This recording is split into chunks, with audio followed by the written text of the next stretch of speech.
Okay, we are live, and we're going to be playing my weekly Fire Emblem Hero runs today. So we're just waiting for some people to get in.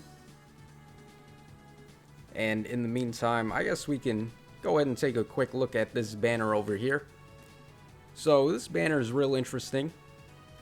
If you're trying to pull some copies of Halloween Hector, this is actually a really good banner to go for. Because there's no off-focus units, and you can just pretty much snipe red the whole time, and you're only going to get either Halloween Hector or Ishtar. And both of them are really good red units, of course. So this is a pretty decent banner if you want to snipe red. There's also some other goodies you can get on here, but I really think red is probably the best choice overall. And I could summon to try and get a plus 10 Hector. Mine's already at plus 1, so I wouldn't need too many more copies. But, I'm just going to save until I can get a nice legendary hero. So we're going to skip that banner. And let's go over to 8th of Raids. Let's see what's going on over here. Okay, we've already got 3 defenses, and all of them have been wins so far. So while we wait for people to get into the stream, let's just quickly take a look at these replays and see what's going on. Alright, let me also make sure that the animations are on. Yep, okay. Alright, so this guy, he's got Legendary Julia, he's got Peony, Legendary Leaf, who is the bonus unit this season, I believe, Legendary Alm, and a Legendary Azura. Okay, let's see what he does here. Alright, he's starting on the right side, just breaking some of my structures for now. Alright, we got Anderson Guerra in the chat. What's up, my boy? I used 50 orbs to get Hector, but I got Ishtar. Oh, well, Ishtar is still pretty good. If you don't want to use her, then she's got Swift Sparrow 3, which is really good fodder for your other units. But I do think that Ishtar is a good unit. She's a dancer with a Brave Tome, so there's not really too many Brave Tomes in the game, and she's going to have no trouble at all getting KOs like that. Alright, this Legendary Leaf is going to town on my team here, getting a whole bunch of KOs already. And he's also going to get the KO on my Micaiah with this Alm. Yeah, but, at this point, Ike is going to take care of business. None of his units are particularly strong against Ike, which is why I like having him on this team. You need a really specific unit to be able to take care of business against Ike. And if you don't have that, then Ike is just going to be a ton of trouble for you. Like right here, this guy, all of his units were either blue or colorless, and none of them really match up too well against Brave Ike. So either he made a bad choice of which team to use, or he just wasn't prepared to deal with Ike. So it's all good. Alright, yeah, I wanted Hector for Kranya, but I will continue using Fallen Takumi. Hector for Kranya? What do you mean, like as fodder? I thought, doesn't Kranya want close counter though? Doesn't Hector have distant counter? Alright, we got Kirby Chaos in the chat. What's up? Could give her our dual flying if you plan on investing for Arena, but I doubt you will. Yeah, when it comes to Soiree Ishtar, I'm not sure that you would want to give her the red dual skill, but I guess you could. It totally works. Alright, also, do me a favor, guys, and let me know in the chat if the music volume is too loud or too low or whatever, so I can make sure that's all set up properly. Oh, we got Pokey Goldmine in the chat. What's up? Pokey Goldmine is one of the OG subs, so glad you could make it to the stream, buddy. Alright, here's another replay. Let's take a quick look at this. Alright, this guy, he's got a... How many merges? Okay, +2 on his Brave Roy, Legendary Leaf, Peony, Edelgard, and Air. Alright, let's see what this guy does. Alright, he tried to test the trap there, but it was a fake, so I'm not sure if he wanted to trigger it or what, but whatever it was, I probably faked him out with that. It looks really obvious that the bolt trap is actually where the fake one is, but just to throw a curveball at people, I have it in front of Thursier. It's very nice when people try to use Gale Force setups on me and try to get some Wings of Mercy shenanigans. And he just decided to call it quits because he couldn't end up getting Roy out of the way. This was really a 50-50 chance for him. Either one of these could have been the gravity trap, and he just took a gamble on it. Okay, final replay, and this one's actually a rematch, so I always like getting the wins on the rematch fights. Alright, let's see what happened here. Oh, this is a really nice legendary Ike. Let's see here. Okay, +7. He's got Distant Defense 4 and Dull Close. So basically, he's going to negate the stat bonuses on any unit, regardless of range or regardless of melee or whatever. And he's got Panic Smoke as well. So this is a really good legendary Ike build. But let's see if he can actually bait my team with it. Probably not. I mean, we've got the Rally Trap with Ophelia, so Ike, of course, has color disadvantage on her. Yeah, that's what I thought. We were just going to body him with Ophelia. Alright, very good legendary Ike build, but not good enough. And we're also going to get a second dance and just keep on wrecking his team here. Alright, we got Raymond Heron in the chat. What's up? For Aether Raids, why enemy stats inflated and not mine? That probably has to do with the fortress level. They actually amended that in the last update that they did. So they made the fortress level scale a little higher if you're in a lower Aether Raids tier. And I think that's really helpful for the players, because if you just started playing the game and you just start playing Aether Raids, you're going to be at a severe disadvantage because of the stupid fortresses. So being able to start off in a lower tier with an automatically leveled up fortress is definitely going to be helpful. I just wish they just did away with these fortresses, though. There's really no point to the level bonuses that they grant. They're really just there as a structure that the opponents can't break, and I think that's already good enough. They don't really need to be doing anything else outside of that. But, I mean, for whatever reason, they decided to make them hinder the newer players. Alright, so we're going to go ahead and we're going to play my Arena Assault run, and then as soon as I finish up there, we're going to go ahead and do a couple of unit reviews. So let's get this done quickly. It is light season, so my light season teams are very stacked. So we're not going to have as much trouble this time as we had last time. Okay, Legendary Leaf. We've got Surtur. We've got Myrrh and a Legendary Azura. Alright, Leaf is completely fine. If he attacks my Surtur, we'll be able to finish him off. Let's see.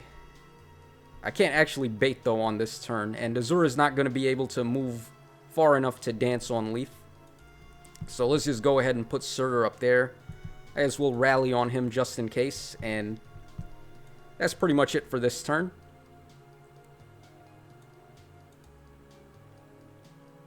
Alright, we got Pax Master in the chat. What's up? Do you think an invested Salif would be free-to-play option for Bike due to his built-in miracle? Yeah, I mean, Salif is awesome. In Aether Raids, he's just one of the better units you can run, especially on an Infantry Pulse setup. Salif has that built-in miracle effect, so it's really hard to beat him in one round. And because of that, he's capable of just tanking hits from most units. Alright, for this Legendary Leaf, let's see. These trench tiles are actually causing us a bit of trouble right now. Okay, Myrrh is not going to have Armor March on the next turn, so I could actually put Surtur right there. And then we can bait this Legendary Leaf. He shouldn't be able to beat Surtur because we've got 52 defense, and he's going to get +8. None of his units have rally skills that are going to raise his attack, so I'm just going to go ahead and rally attack and speed on him, put Surtur over there, and let's put Ike and Kata over there, and we should be good. Yeah, okay, that just went even better than I thought. I was thinking he was going to attack with Leaf first, and then He was going to move Myrrh down and then dance on Myrrh and have her attack Surtur. And of course I was prepared because we would still survive if Myrrh initiates on us. She needs to have more defense, but we have just enough defense to avoid her getting the double attack.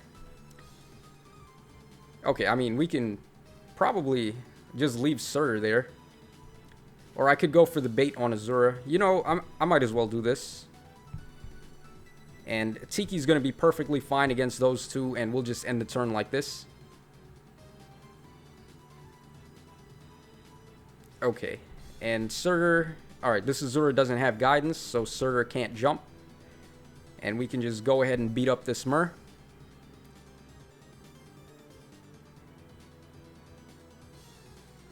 Okay.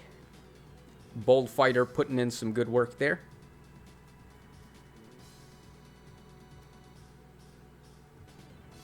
Alright, we got Apples in the chat. What's up?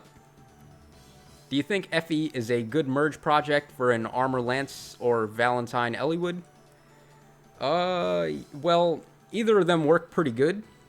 Eliwood, of course, he costs heroic grails to build, but that's not a big deal because he is one of the better choices you can go for in the grail shop.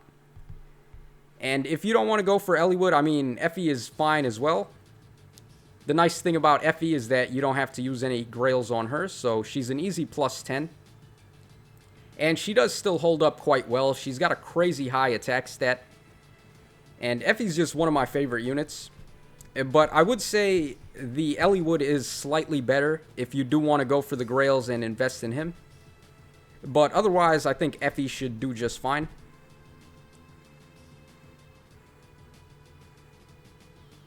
Alright, we got the Flute Dude in the chat.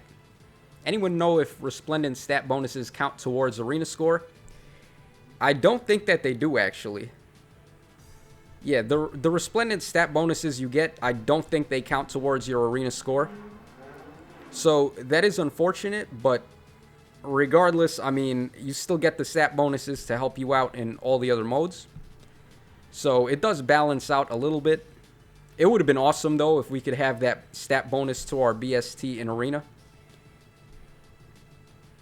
Okay, next fight here. Alright, let's just quickly take a look at this map. Okay, I definitely don't want to use a horse team for this one. And he's got Armor March on Myrrh, and that's just about it. Oh, I thought for a second this was Winter Sothis, but it's actually the Infantry Sothis. Okay, this shouldn't be too hard. We could probably just body them with this team, but honestly, I'd rather use a weaker team for this, so we don't have to struggle once we get to the later fights. Okay, I'll probably go ahead and use this Blade Tome team here. Blade Tome units are still so effective. Alright, let's get Tharja over there and pretty much get all of our units across over there. Alright, so let's see here. Okay, that's not going to work. I could shove Nino and then have her attack. Yeah, let's see if Nino can get this done. Yep. Oh, man. Nino with the one-shot right there. Okay, Nino. Go ahead and do your best and get that KO for us. Alright, we got Efligger in the chat. At least I think that's what that is. It could be... Isn't that Thrassir's weapon? Or it might not be. I don't even know. But he says, I have no idea how to set up an ARD team. Yeah, the thing about that, I'm actually going to do a guide video very soon on some good Aether Raids defense setups and strategies. So look forward to that. That's definitely going to be the next project that I go for. So if you need some help with Aether Raids defense, don't worry. Alright, we got the casual, I don't know, in the chat saying hello. What's up, my boy? How you doing? Okay, we got Tritran in the chat asking what's my friend code. I should have probably thought ahead and had that in the description of the video or had that somewhere that you guys could see it, but I don't actually have my friend code set up in a way that you can see it right now. And we are in the middle of a run, so I'm not going to be able to quickly show that off just yet. But as soon as we finish this run, I will go ahead and show my friend code and we can do some unit reviews. So just hang tight for a little bit and we'll get to all of that. All right, I'm going to pop the Fear Charm here. I could have been able to deal with this Sothis in a different way, but I just want to get her out of the way right now. She is on the defense tile, so she's going to be a little tankier than normal. And let's go ahead and get the dance and get that +7 to all stats and go for the one shot here. And these other two units that he's got are just armored units, so going to be pretty easy dealing with them.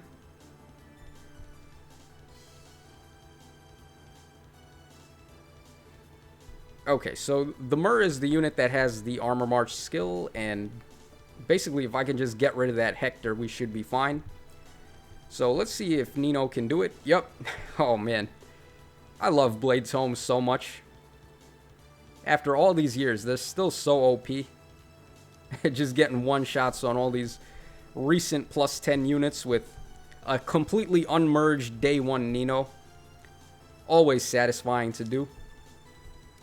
And for this Mur, we may need Tharja for that, so let's go ahead and buffer. Yep, and there we go. Another easy fight. I think we're in desperation range also. Are we actually? Yeah, we are. Okay. Not that it mattered. I mean, even if Mur hit us with a counterattack, we do survive. That's the really nice thing about Tharja's Refine, is that she causes -4 attack to the foes. So it does build up her bulk a bit, and it makes her deceptively tanky. Oh boy. Oh man, this is not going to be fun.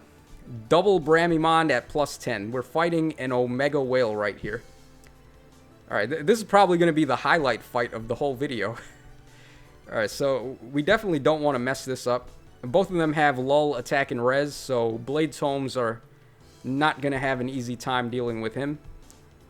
Right now, I'm actually kind of mad that I wasted my Fear Charm now, because that would have been so good on this. Oh boy. Alright, we got Galaxy Knight Plays in the chat. What's up? What's up, Tacho man? What do you think of Resplendent Eliwood? I think he is arguably the best Resplendent hero so far. Eliwood, of course, was already one of the best free-to-play options we've got, so getting the Resplendent variant on him is so awesome. Okay, but I'm really going to need to concentrate for this next fight. We are up against a doozy of a team. I feel like I could get them with Cordelia, actually, because this guy, his defense is really not that crazy. Oh, but this one's got close foil, too. Oh, man. Alright, so he's basically at 30 defense, and then he's going to be able to negate any of my attack buffs with lull, attack, and res. So I'm just... Well, I still get 4 from my weapon, and then I have Death Blow, so... Cordelia would have 62 attack versus this guy with 30 defense. So we actually hit him twice with 30 damage each, and... Wow, that is enough to get the KO there, so that's pretty good. And this one doesn't have close foil, so we can attack him without being countered. Yeah, actually, you know, I think Cordelia might be able to take care of business against these two. Hopefully, anyway. And then over here for Ephraim and Alm. Yeah, I mean, honestly, I feel like Cordelia just solos this whole team besides Ephraim. And then for him, we've got Corrin. So I think this team should be okay. I mean, I could also try Ophelia.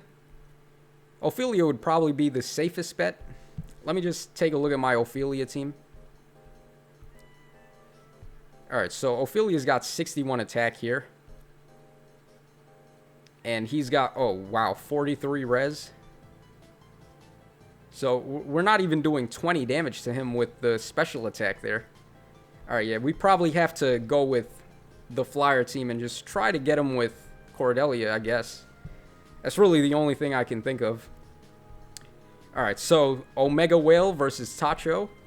And this clown's got double +10 Bramimons. So this is about to be something, Hiller. But hopefully we can get it. I'm going to try my best here.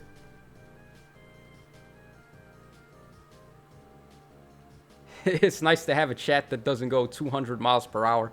Yeah, I absolutely agree with that. There's no way I'd be able to handle that many people in the chat at once. Okay, there's no way we're getting any attacks on any of these guys right now. What items do I have? Okay, we got Naga's Tear and Panic Charm. None of those are going to help us out at all here. So that does suck. Alright, I might be able to finish off Ephraim right now with Corrin. Let me just see. Is there a way to dance on him and then... Alright, so we put Corrin over there and then I can reposition Leanne to dance and then we can get out of the way of Alm. So I think this is fine. Yeah, so let's go ahead and get rid of this Ephraim for now.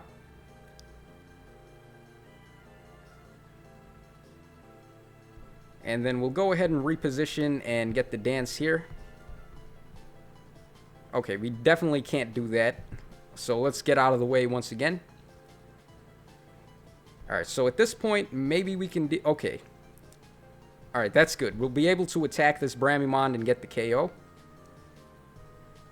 We're not going to have that same kind of luck against Alm, though. Okay. So, if I do this... I'm going to get 2 hits on him. And then I'm going to need... I won't need too many more hits to build into Gale Force, but... Oh man, I wish I had another dancer on this team right about now. Alright, let's just see what this would... This guy reaches... Okay. I think I have to get rid of Alm first right here. Alright, so we could reposition Cordelia where Corrin is. Have her attack Alm. And then get the dance. But I don't know if we can get all of my units out of the way here. Yeah, because if I use reposition on Cordelia with Corrin, then she's going to be standing there. And I can't actually reposition her with Tana right now, so... Yeah, Bramimon gets double attacks on Tana too. Alright, that's tough.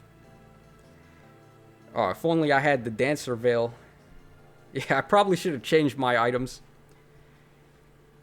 Oh, man. And no one else can beat this Alm besides Cordelia right now. Yeah, I mean, I can't also... There's no other way for me to get Gale Force right now either. Which sucks, but... I mean, there's nothing I can really do there.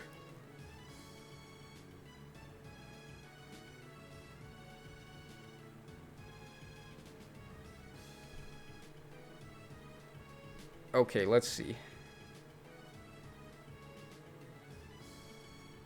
Oh, Tana has flyer formation. That doesn't really help me, though.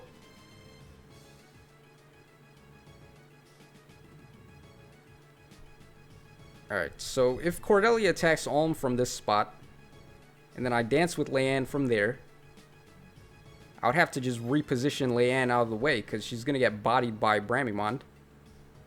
Or actually, is she? Does this guy get his double attack on me? Because, what's the condition for his double attack?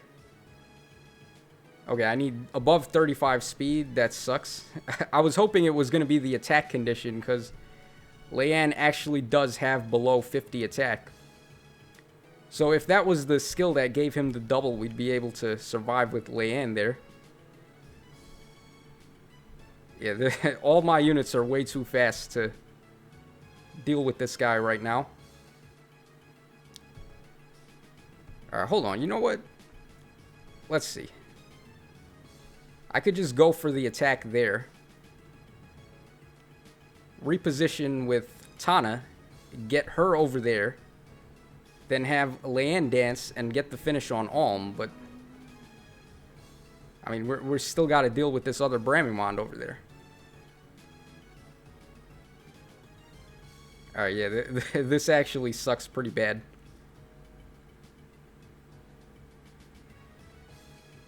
I feel like there is a move, but I'm just not thinking of it right now. Bramimond on Arena, that's just mean. Nesala feeling too slow. Any good C skill ideas? To raise his speed, not really, to be honest. I guess you could go with, like, gold flyers, but he isn't really going to be the one to want to equip that. You would just want it on his partners. Yeah, I mean, until they give us joint drive speed, there's really not a good option in the C slot to raise speed on your own unit. Most of the C slots just buff your other guys. Alright, there's no way. I don't think there's anything we can do. Like, the Panic Charm isn't going to help us out either. Yeah, I mean, if only I had another Dancer or a way to build into Gale Force right here, but I just don't. Yeah, nobody else can beat Ulm besides Cordelia.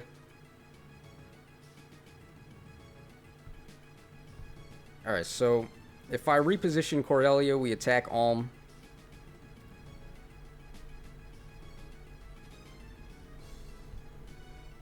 Hold on.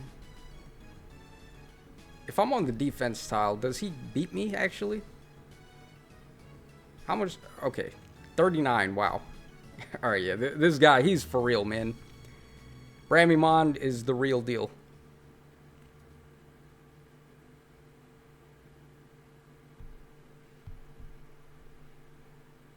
Yeah. Oh, wait, hold on. You know what? If I use Naga's Tear, I can build my special. I completely forgot about that. So I could just build Gale Force for free. And then she'd be able to attack multiple times. Okay, so this is what we're going to do. We're going to go ahead and we're going to attack this Bramimond.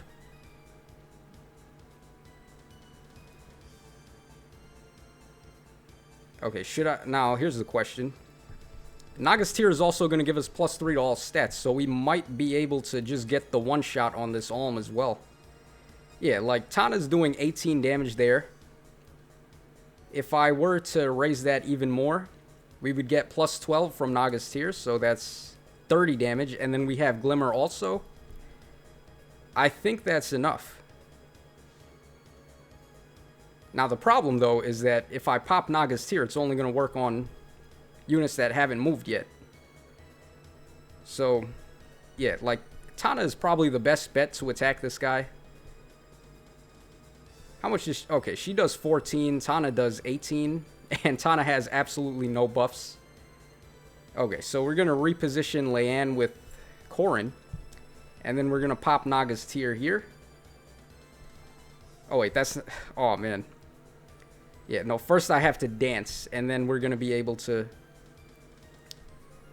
pop Naga's Tear, and we can have Gale Force ready. Okay, wow, we can... Okay. So let's go ahead and do that.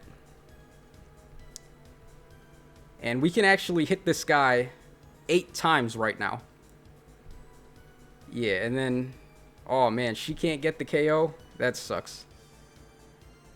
I was really hoping Tana would be able to get the one-shot here. How much? Okay, she does 0 damage to Bramimond. Wow. Are you kidding me? God damn it. Yeah, like, I just do 0 damage to him. What gives? I know he's on a defense tile, but I have a Blade Tome and I've got maximum buffs here. Alright, whatever. Yeah, I mean, really, there's nothing I can do outside of just KOing Bramimond with Cordelia, and then... Like, that's basically it. I can't get anyone else out of the way here. Yeah, that's pretty much GG, I think. Yeah, all we can do is just attack Bramimond here. We're gonna get Gale Force, and I was hoping that we'd be able to get the one-shot, but Tana can't even do any damage to Bramimond at all, and we can't one-shot this Ulm, so we're pretty much boned at this point.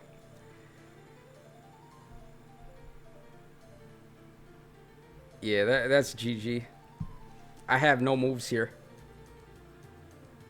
We came close, though, but... Yeah, I mean... Hopefully Tana survives or Cordelia, but nah, this guy is a monster. Yeah, we just got beat bad there.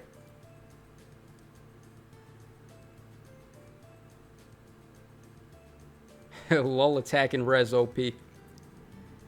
Yeah, I mean...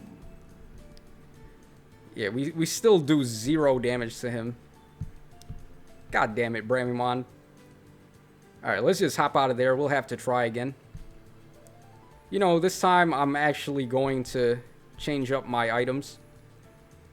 Alright, first of all, let's bring the Lightning Charm, so we don't have to worry about any missing KOs there. And the Fear Charm's really good too. Where is that one? Okay. And I guess we'll just bring Naga's Charm also. Really, I just needed the Lightning Charm for that one, I think.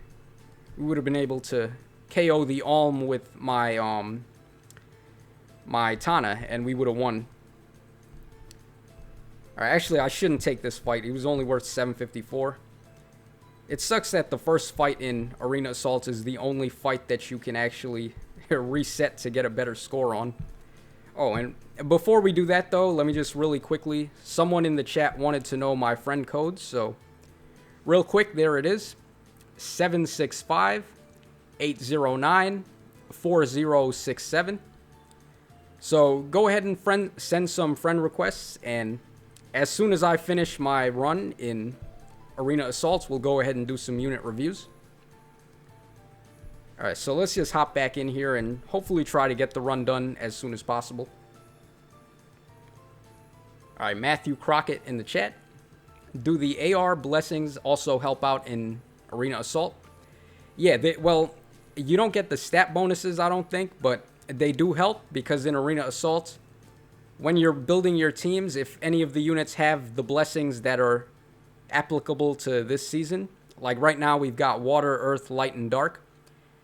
If you have units on your team that have those blessings, you're going to raise your score by 1 point for each. So it is actually beneficial to have units in Arena Assault with the correct blessings. Alright, this guy's 756. I guess we'll take this fight. And pretty much all armors and all dragons. So this one shouldn't be too tough. I hope we get a rematch against that dude with the double Bramimons, though, so... This time around, I'm pretty sure we'll win since I changed my items, but... Man, I really wanted to win that fight. Okay, so for Hector, I mean, we can just bait him with Ike and we'll be perfectly fine there. And I'm going to move Surtur out of the way so we don't have to fight Tiki on the defense tile.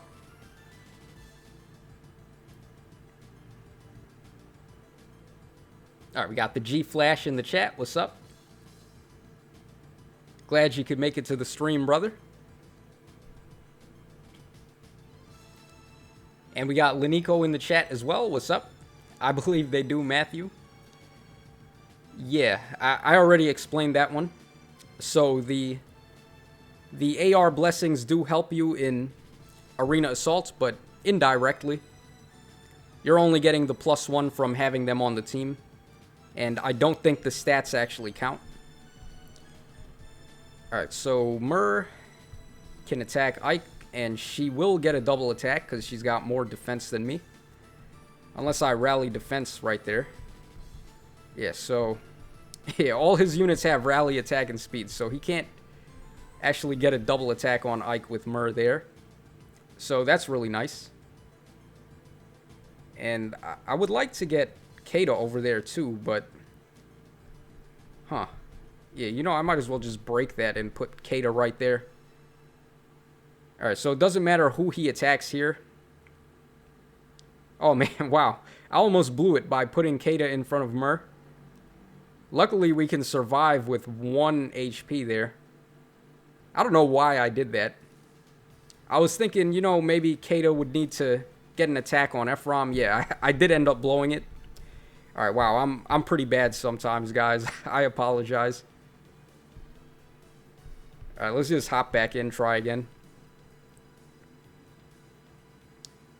All right, 754, that's not really good enough. We're looking for 756 and up. And there we go. Oh, Fire Emblem. I got to fight this guy in the Midori showcase. And Midori just bodied him, but this time around we don't have Midori, so maybe things will be a little more interesting time. Alright, so what I'm going to do, I'm going to have Surtur just pop that guy with Sinmara. And then we're going to attack him with Tiki. Alright, we got Sunset in the chat. Hey, Tacho. Sup, Sunset? How you doing? Glad you could make it to the stream. Okay, double legendary alms. And then, alright. So we could attack there, but...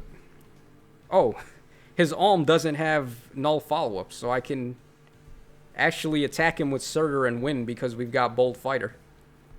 Alright, that doesn't really happen too often, but it is, of course, very nice when it does. And the only unit that would be able to attack me here is this other alm at that point.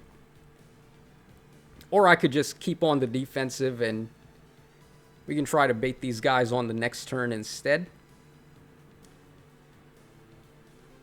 Yeah, maybe that would be better because, yeah, I think that's better. So we're going to give it one turn here. And I guess I'll go for the rally on Ike. Oh, man, 33 times 2. Normally, he'd be able to beat me, but Ike, of course, has all that damage reduction. Okay, that didn't work out as planned. I was hoping these guys would move downwards, but they didn't. And now Ike is actually in a bit of trouble here. Yeah, I'm going to have to get him on the defense tile. And I think we should just end the turn like that. Yeah, we're going to be able to attack with Aether as soon as this guy attacks me. His units aren't going down this row, though. So it's going to be a little tricky.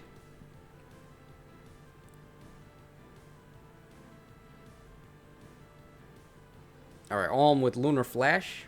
We should be fine. We're on the defense tile, but only barely fine. Okay.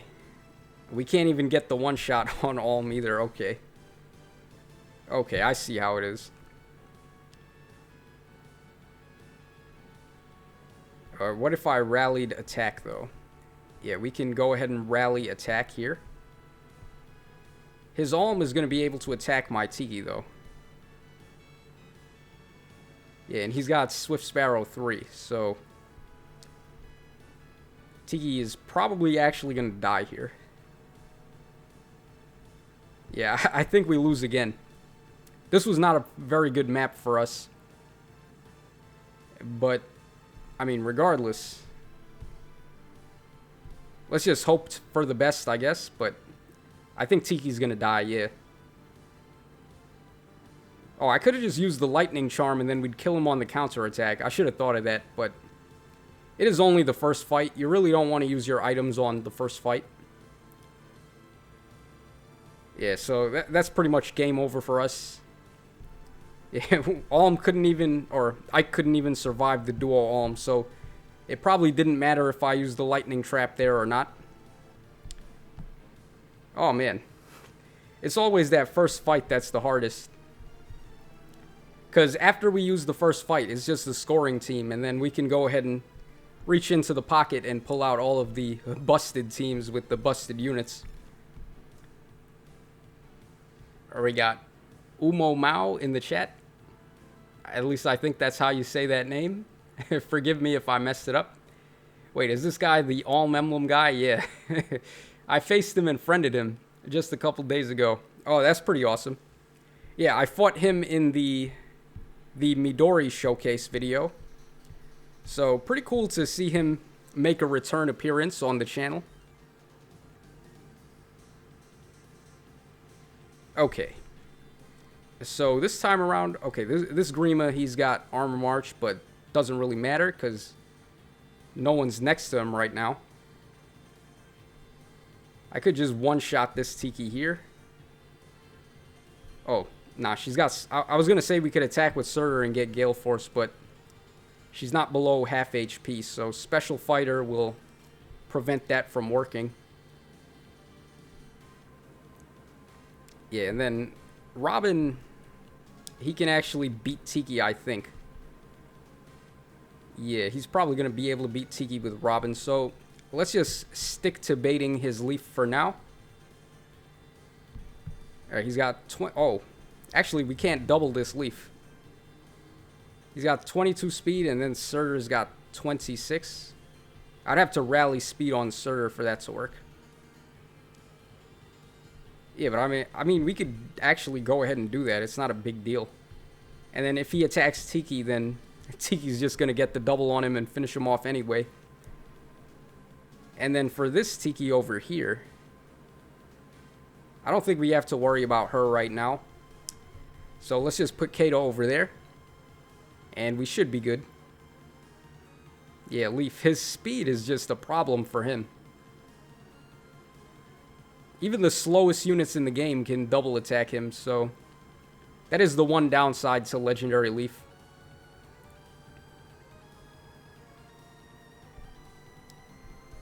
Okay, Tiki.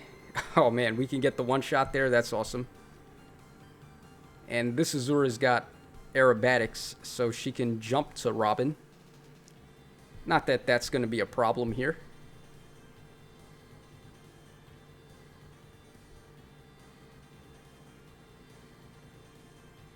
And then we can, I mean... Oh, he doesn't even have Bold Fighter? Wow.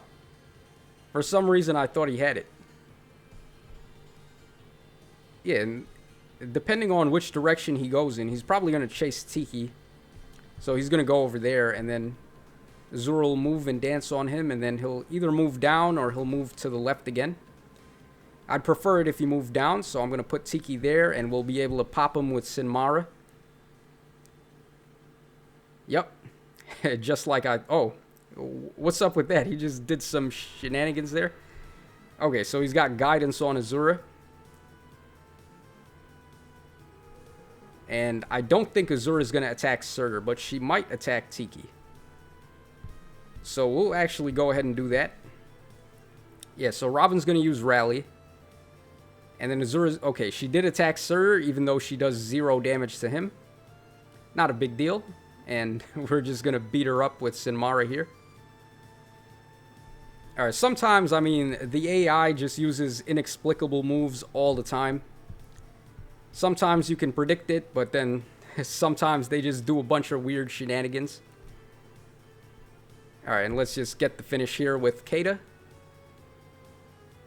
Just bait Azura with Ike. I would, but Ike doesn't have distant counter on this team.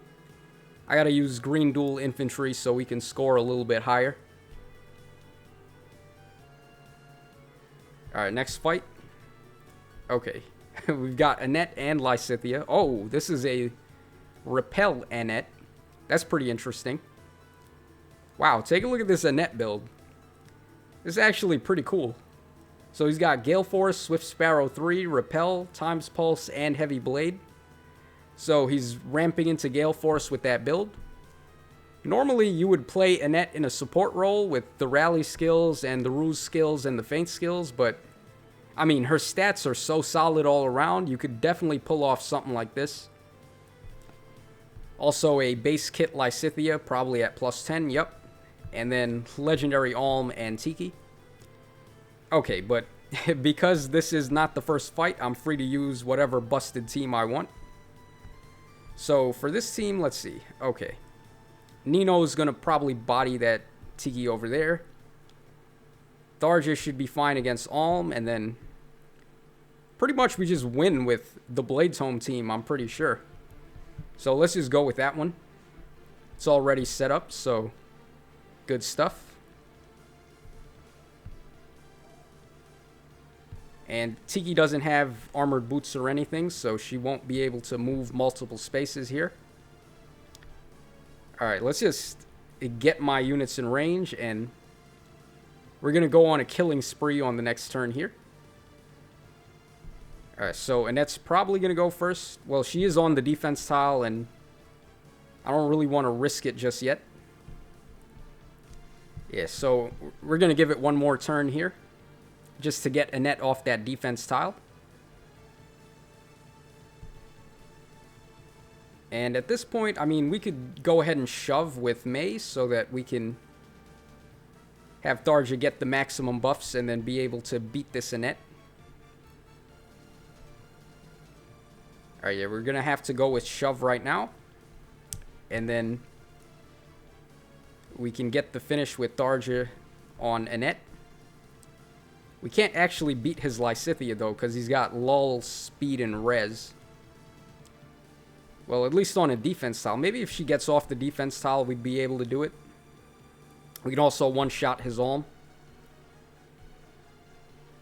Okay, so if we attack with Tharja over there... Nah, I have to beat this Lysithea right now, I think. Or do I? Yeah, because I can't get out of the way right now. So we have to deal with Lysithea right now. And we could just pop the lightning charm here, I guess. Alright, Nino does 12 and...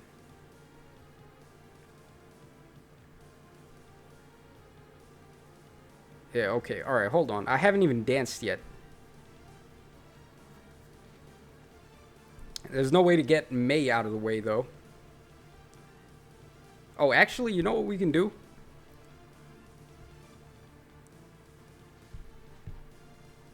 Okay, so I could attack with Nino here. And then I could just dance with Nino and finish off Annette. But then I can't get Tharja out of the way. Yeah, Tharja would have to stand over there. And there's really no way to get her over there right now. Or I could do this. Yeah, okay. All of a sudden I just came up with a move, so we'll go with that. Okay. Yeah, you can dance if you want to. Yeah, Plagued by Earth. I didn't catch it until the end there, but I was able to figure it out. Oh, wow. Check this out. May, good girl May, getting the one shot on Lysithea on a defense tile. Oh, man, May. I want to just kiss you right now. Alright, get that one shot. And then the rest of these guys are a complete joke, so we don't have anything to worry about. Alright, so not too hard of a fight. And let's go ahead and put Nino over there so we can get the KO on this Tiki on the next turn. And with the maximum buffs, we should be able to do it. Yep. So even on the defense tile, that's not going to save her.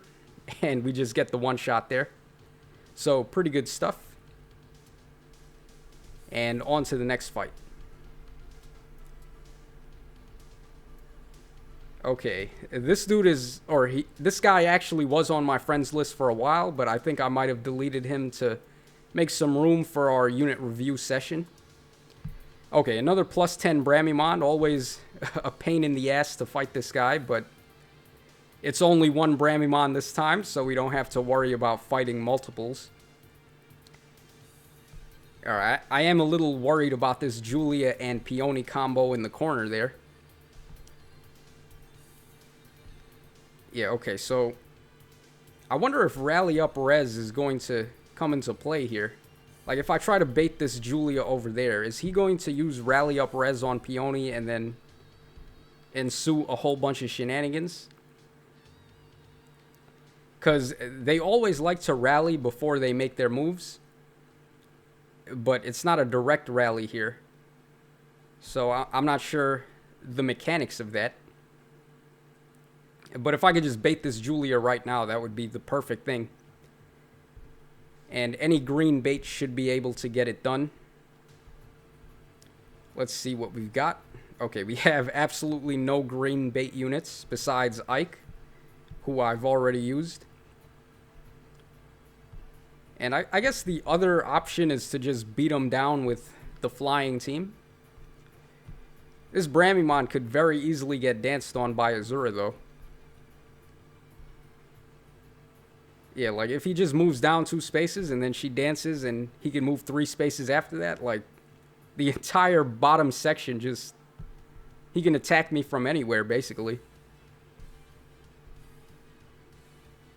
And then over here, like, yeah, I think the best way would be to bait Julia if I can figure out a way to do that. Or Julia goes there, Peony dances, and then she ends up there. Yeah, so, you know, I'm going to use the flying team here because Cordelia should be fine to be able to beat Bramimond in 1 round. And then all we have to do other than that is just stay away from Julia. Yeah, so if she's there from the Peony dance, she'll be able to attack where Leanne is. So let's just do this, and then we should be okay. Famous last words, but, I mean, let's see what happens. Okay. So that really didn't do us any favors, but... Let's see here.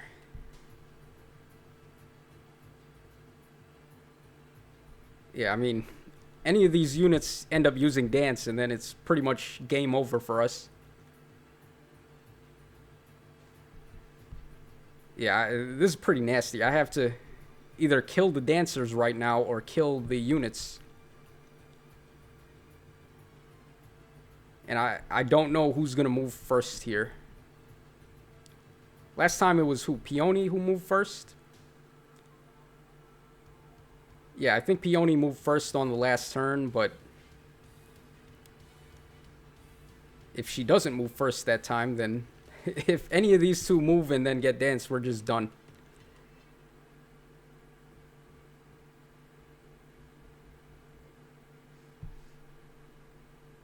Alright, what I could do is have Cordelia attack Julia. Doesn't really do us any good, though. And then Azura, I mean... If Bramimon uses Rally on Azura, and then I have Cordelia in the way, isn't Azura just going to attack Cordelia instead of dance on Bramimon? I feel like that's what's going to happen.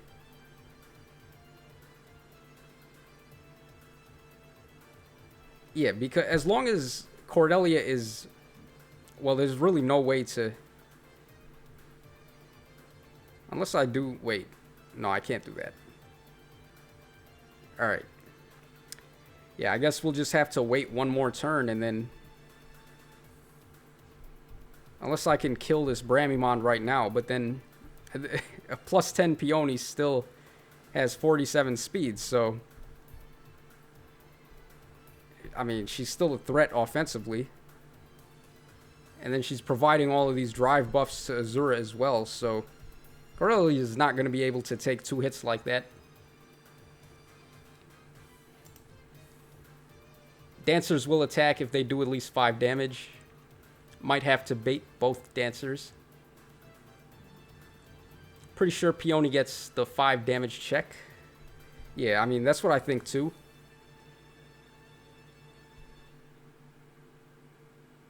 Yeah, Peony's gonna attack me, right? If I just leave Cordelia there.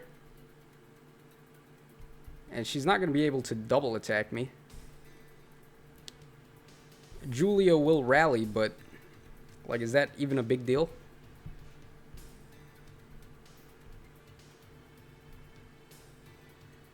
Yeah, I mean, as long as... Well, hold on. Because then this guy could rally as well. And then if he uses rally on Peony and then Azura dances on him, then it's lights out. Okay. I might have to use an item here. I'm thinking to use the Fear Charm and then... Or not the Fear Charm, Naga's Tear, and then we can get Gale Force and get multiple attacks on this turn. Yeah, I think that's probably the best thing to do.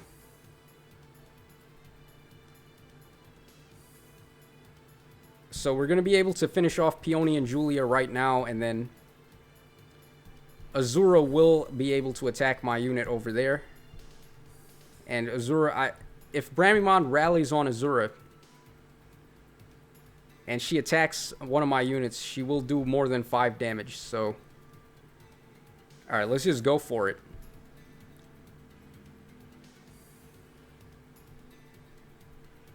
Alright, so now I'm going to use the Naga's Tear, and we're going to get Gale Force.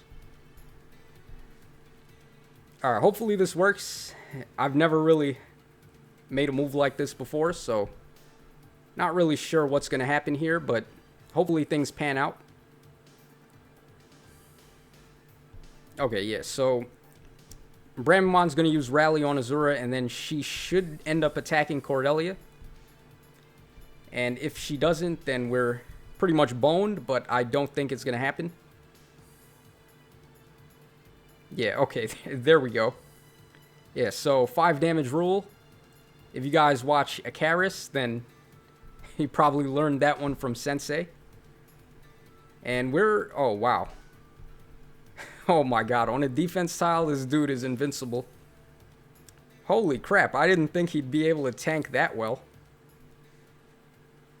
How much... alright, we're at -7 attack, though. Alright, no one else can hurt this guy besides Cordelia. He does have this, though. He has attack and defense push, so he's going to take 5 chip damage, and that's definitely going to help us, because we're going to have to attack him like 6 times here. Okay, very nice. Tana can actually get the finish on Azura, so we're going to go for that. My god, though. Bramimond is so annoying. They just made him so powerful. It's ridiculous how strong this guy is. Alright, but we're about to just attack this guy like 100 times here for the finish. Yeah, okay, there we go. So the -7 attack debuff I had was really hurting me. If that didn't work, I was just going to dance and then like just keep attacking him until we got the KO. But it worked out in the end. And once again, another Bramimond. Okay. Alright, I see how it is. We beat one, and then here's another one. This one's got Harsh Command as well, but no dancers this time, so we should have a better time. Hey, what's your build on Cordelia? Let me just quickly show that. Alright, so Cordelia, we've got the Refine on her. Gale Force, Reposition, Death Blow 3, Dull Close, and Hone Flyers. So, I mean, this works pretty well. Dull Close is awesome on flying units because they're not allowed to have the lull skills. So, Dull Close is pretty much the next best thing. And it's also a budget skill. You can get it from, I believe it was Cormag who had that. So, Cormag is free to play, and it's not too hard to get copies of him. Alright, so for this team, I mean, Bramimond, we need, like, physical units to beat him, because just now we had all of those ranged units with Blade Tomes, and they couldn't even touch him. I think Lyn should be fine. Yeah, Lyn's got Fire Sweep, and Lyn is also physically based, so we should be able to hurt him with Lyn. It's going to take a lot of attacks, though, because, I mean, this map here, this map is the most annoying one, because it's just all defense tiles, pretty much. And there's no way we're going to be able to attack him without him being on one of those. That's really it, though. I mean, that's the only thing I have is Lyn. Oh, man. And what items do I have left? Is there a way for me to check that? No. Okay, so we used the Naga's Tear last time, I think. So I should have the Fear Charm and the Lightning one, actually. So that's pretty good. Yeah, the Lightning Charm is definitely going to help us on this one.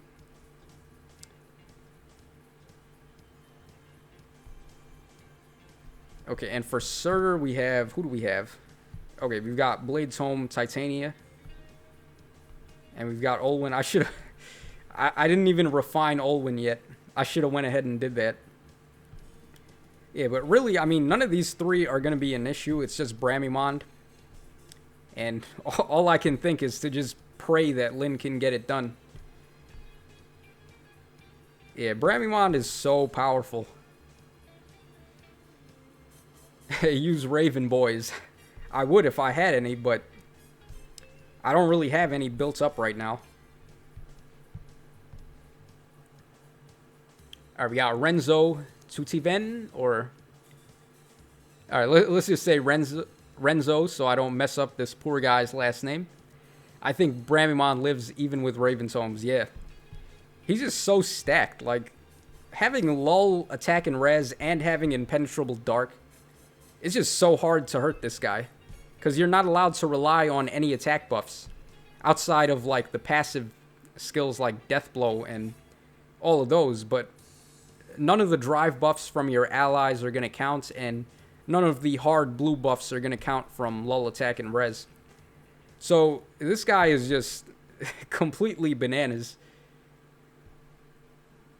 And Olwyn is not even able to beat Tiki here. Wow, what a jerk. This guy's got Renewal on Bramimond also.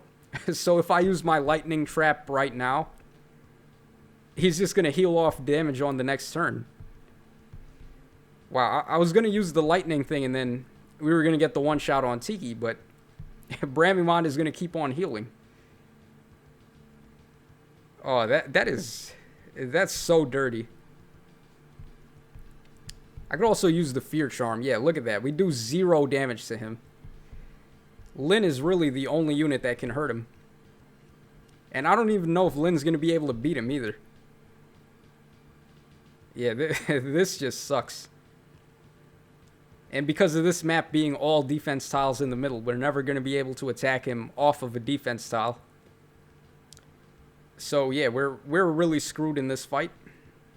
I don't think there's too much that I can do. And we can't really just keep on waiting turns here. We got to make some moves. Alright, here's what we'll do. Okay, this Tiki's got Armor March. She's not going to be on the defense tile next turn, so we actually will be able to beat her. Alright, let's just give it a turn, see if things look any better. Alright, so this time around, Sir is over there. And we would be able to win if I use the whatchamacallit right now, but... let's see. Yeah, I probably should wait another turn. I don't like waiting so long to make moves, but we really don't have a choice here.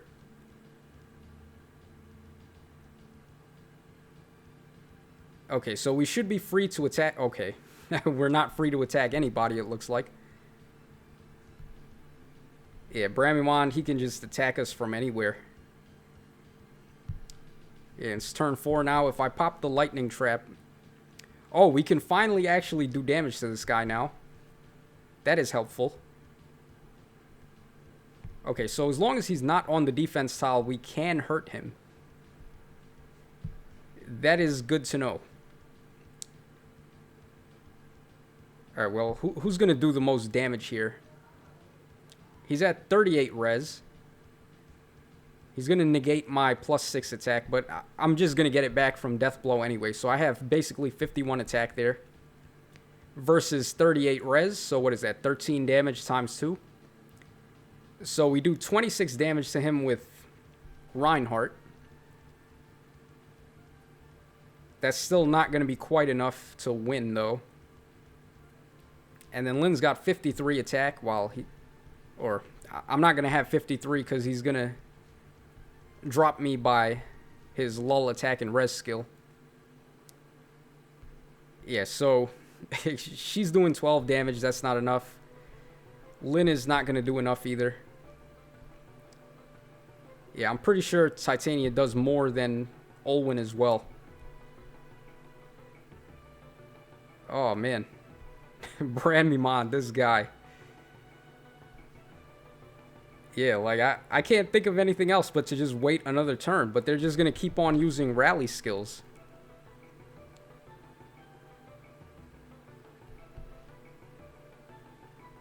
Alright, what if we do this? Is this going to change anything? I really have no idea. Alright, so now he's over there. That's a little bit better because we have this forest tile to restrict his movement. Yeah, I'm going to go ahead and use the Lightning Charm right now. And we're just going to finish off Surtur.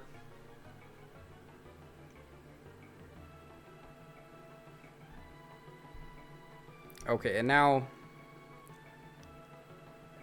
I pretty much screwed myself because I can't get her out of the way. Why did I think that was a good idea?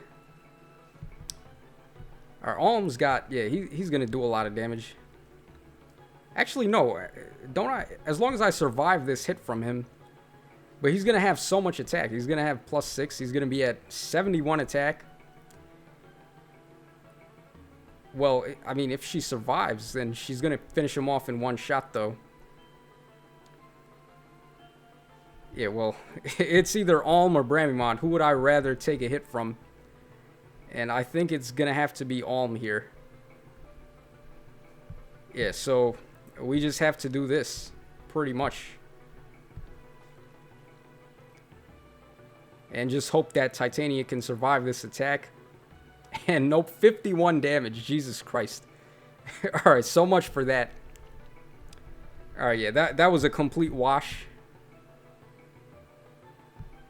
Oh man, these Bramimons are just destroying us.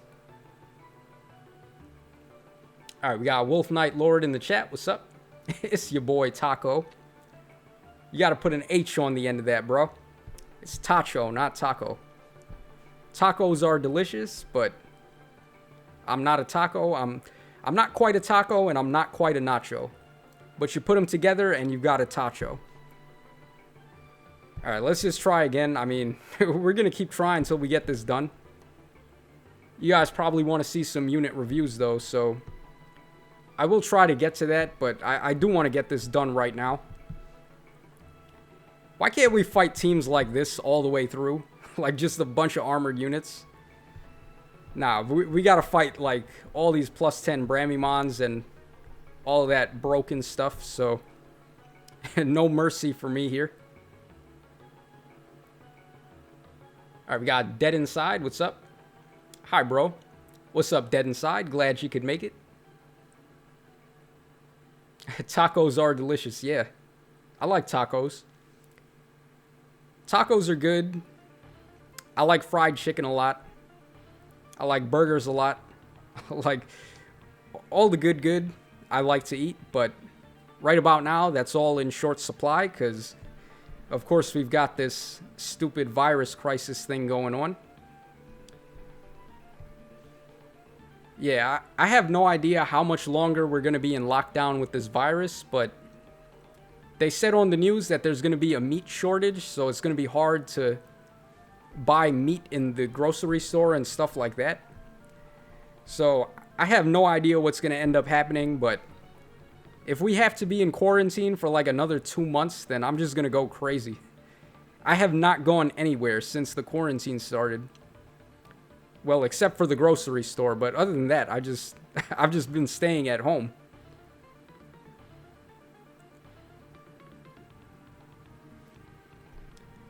Okay, so this Robin, he is absolutely no threat to Kata. And we're going to just jump Surtur over there so we get Armor March. And we should be good. I mean, this was a pretty easy team, at least relative to what we've been fighting lately today. Alright, so it is nice to get a freebie every now and then. Alright, Matthew Crockett says, Tacho, where are you located? I am currently in New York. So New York is like the hotspot for the virus, unfortunately. It's all because of the subway. Everyone just takes the train to go anywhere in New York. So the virus just... one person on the subway, if they have the virus, it's going to spread to like the whole city. So that's probably what happened, and that's why everyone ended up getting sick. Okay, here's another easy team. I think we fought this guy already, actually. I don't remember what team we used on him. Probably the Blades Home team. Yeah, none of his guys have Distant Defense 4, so we can use the Blades Home team for this.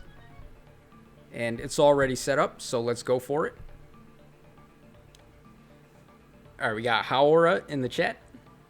What do you think is better, a better Midori build? Quick repost with attack and defense smoke, or Vantage with Defense Smoke and a Brazen, or something else. I'm planning to use her in Light Season.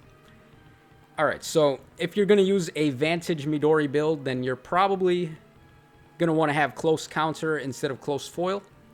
That's just because look how common dragon units are. This is just a random arena assault fight, and we've already come up against 3 dragon units here. So Close Foil, as good as it is in the melee matchups and the physical matchups, dragons are just way too common. So on Vantage units, you just want to be able to counterattack anybody. And for that reason, I would say go for Close Counter if you want to run a Vantage Midori.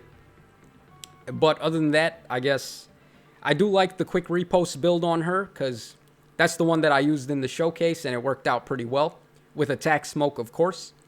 So I would recommend, if you're going to build Midori, then go for the Quick Repost build. Oh, you're in New York too? I know what you mean, yeah. So Shade Alpha, looks like you're in New York as well. My borough is Queens, by the way, so I live in Queens. And Queens is like, I think Queens is the most infected borough out of all of them, to be honest. Like, compared to Manhattan, you would think Manhattan would be the most infected, but people in Queens, we just don't care what's going on, so we didn't really take the virus as a serious enough threat.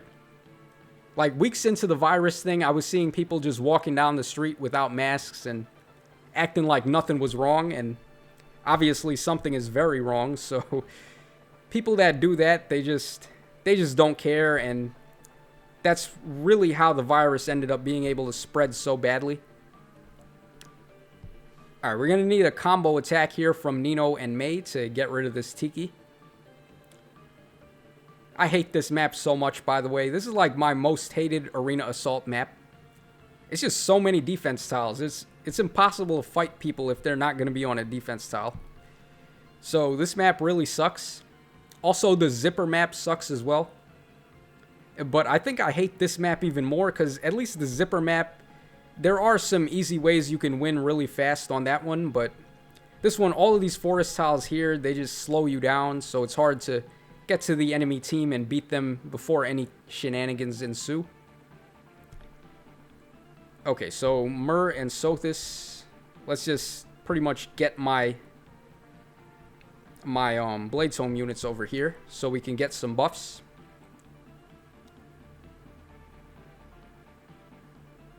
Alright, Newt says he's in Texas. I'm not sure how bad the virus is in Texas, so hopefully things are fine over there, but I mean, I know how serious this has gotten all over the place.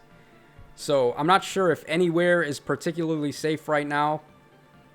Probably like the rural countries and the really rural states in America, like Ohio, and basically the places with the lowest population.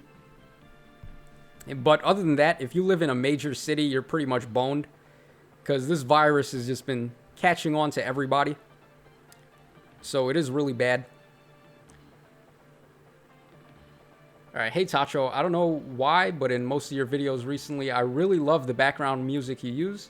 Wish I knew what the song names were so I can download them. Alright, so G-Flash, all of the music that I use is from Castlevania, and I love Castlevania so much. Besides Fire Emblem, I would say my next 2 favorite game franchises are Castlevania and Pokemon. And the nice thing about all of them is that they have very good music. So Castlevania music is just the best.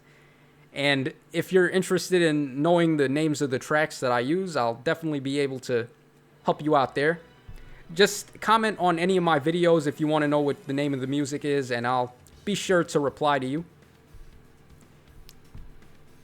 Okay, we got another Bramimon. I think this was the team that we wiped to just now. Yeah, this is definitely it. He's got the renewal Bramimon, so this time around, I'm going to get my revenge on this guy. Yeah, so outside of Bramimon, none of his other units are a problem. And we're going to be able to get him with Cordelia, especially on this map. As long as I can avoid Alm, we should be fine. Yeah, so we're going to go with this team. This team so far, I mean, this Cordelia has been the Bramimon Slayer of the day. So Good girl Cordelia getting all those Bramimon KOs for us.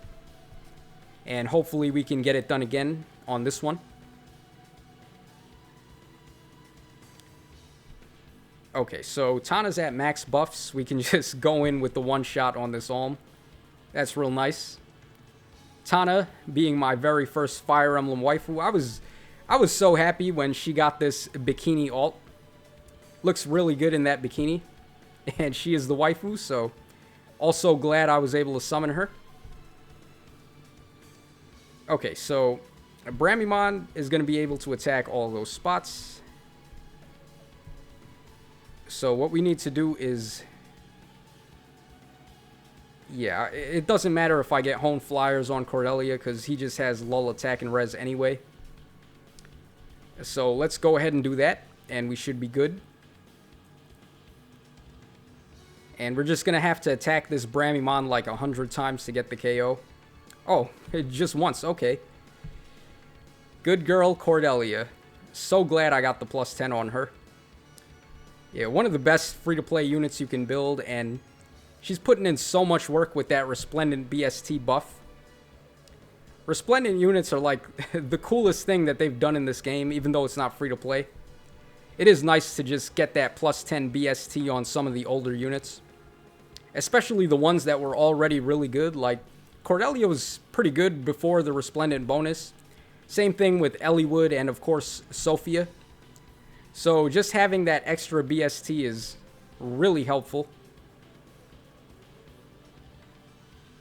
All I'm saying is Tana's pretty great, yeah. Absolutely 100% agree. Tana is best waifu.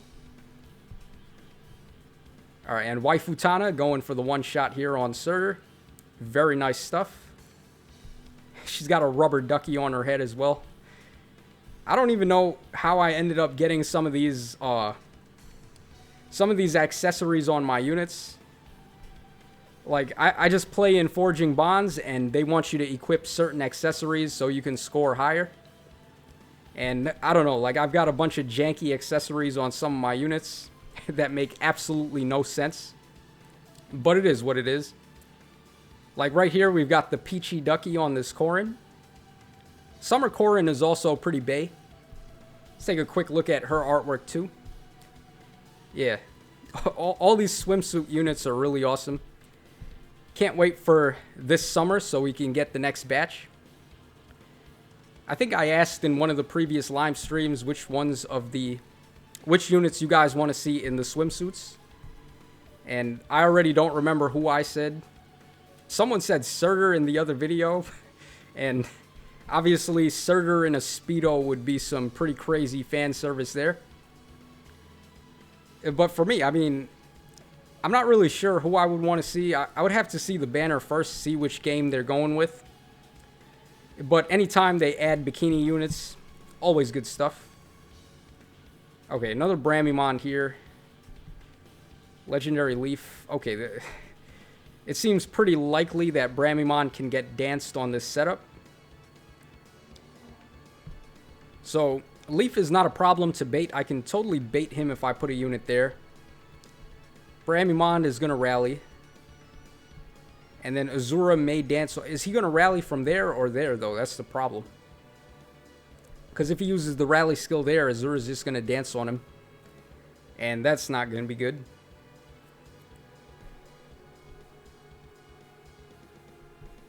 I could also put a unit over here and bait his Azura. Yeah, that might be the best move. Let me see if I've got a unit to bait Azura. Preferably someone who's going to take more than 5 damage. Alright, so he has rally attack and defense, so she's going to get plus 6 attack, putting her at 54. So let's see. Also, I need a unit that can get over there on turn 1. So I may need a dancer to do that. Or just go with the horse team, I guess. Because if I break this tile, we can reposition. And oh, hold on. Yeah, I'm going to have one of my horses break this tile. We can reposition from there, get them over there, and then as long as they have... enough HP and res that Azura does 5 damage, we should be okay. So this horse team, let's see, who's going to be able to bait Azura and also get the finish on her? Oh man, this is one of those instances where I wish I didn't have Fire Sweep Bow on Lyn. Because Lyn is going to get the bait, but then she can't counterattack. Do I have a different team? Let me see. Maybe I've got someone better. Nah. Oh, we do have another horse team here. Yeah, so maybe Olwyn can get it done. Olwyn is definitely going to take more than 5 damage there. And with the Blade's Home buffs, we should be able to one-shot Azura. Yeah, so I think we should be fine with this team. But, oh man, I completely forgot that we also need to beat this Bramimond. And it's going to be tough for this team to do it. We're going to have to rely on Chrom for that. Alright, let's just make sure for now that we're getting +6 to all stats on Olwyn.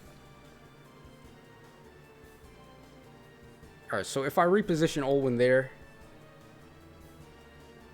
how are we going to get her to bait this Azura now? Oh, man. Oh, hold on.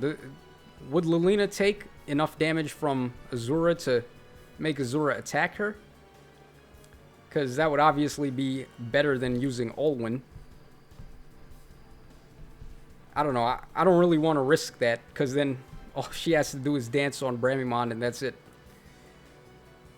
Okay, so this guy, he can't get to Olwyn and use reposition if I get her over there. Maybe we do this and then I can have her reposition.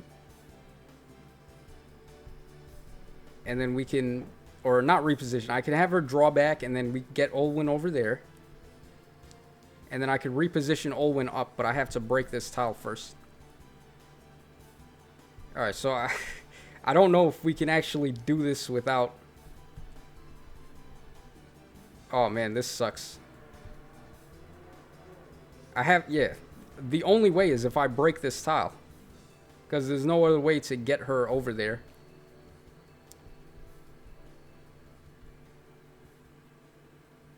Maybe if I do this... And then we reposition her over here.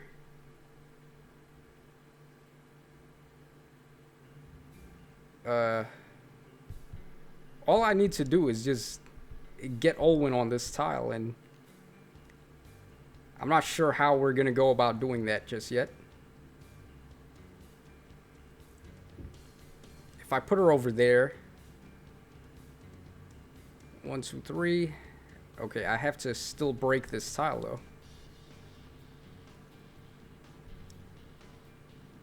Yeah, hold on. Okay, I can break this tile. I can reposition her over there. Nah, but that still doesn't work. Alright, so... Alright. I think we've thought about that enough. I'm just gonna go for it. When in doubt, just YOLO. Yeah, I think we've spent more than enough time thinking about this. And if we lose, we lose. We'll just have to try again. Okay, that's not good. But she is going to attack me. We lost. Okay, we couldn't get the one shot. Yeah, I was hoping to get maximum Blade's Home buffs so we would be able to guarantee the finish there, but we just couldn't get it. Oh, man. We're just getting bodied today. Or I am anyway, because I'm the one playing. Does anyone have a good build for a minus speed Lilith? Alright, Sonic Fan D. For minus speed Lilith, you'd probably just want to focus on attack anyway, because she's already got the super boon and attack, and her attack is really good. You could just go for one-shots with her. Alright, Daniel Rivera. AA whale battles are just Bramimond battles. Pretty much, at this point, that's how it's looking like. Because all we've been fighting is a bunch of Bramimond teams so far. And things are not looking too great, but I mean, hopefully things will start looking up. I do want to get this run done before we start doing the unit reviews, so hopefully things go well this time. Alright, get a load of this duo Marth here. Brave Bow Plus, Rally Attack and Defense, Flashing Blade 4, Daring Fighter. Alright, that's a pretty good build. But he is an armored unit though, so he can only move one space unless he gets Armor March to activate. I wonder if Surtur can get the one-shot on this Julia, though. If I put him over there... Not like there's even a way for me to get Surtur on that tile right now. Yeah, you know, let's just go ahead and do this. Yeah, let's put Ike over there, and... I'm gonna put Kato over there. Okay, so we're gonna bait this Julia. All the spots she can attack me from are gonna end up being on a defense tile, though. We do get the one-shot. And this Sothis is not gonna be able to move 2 spaces, and neither will Tiki. So actually, I could just leave Surtur right there. Yeah, I'm probably gonna do that. Just leave Surtur right there, and then that's basically it.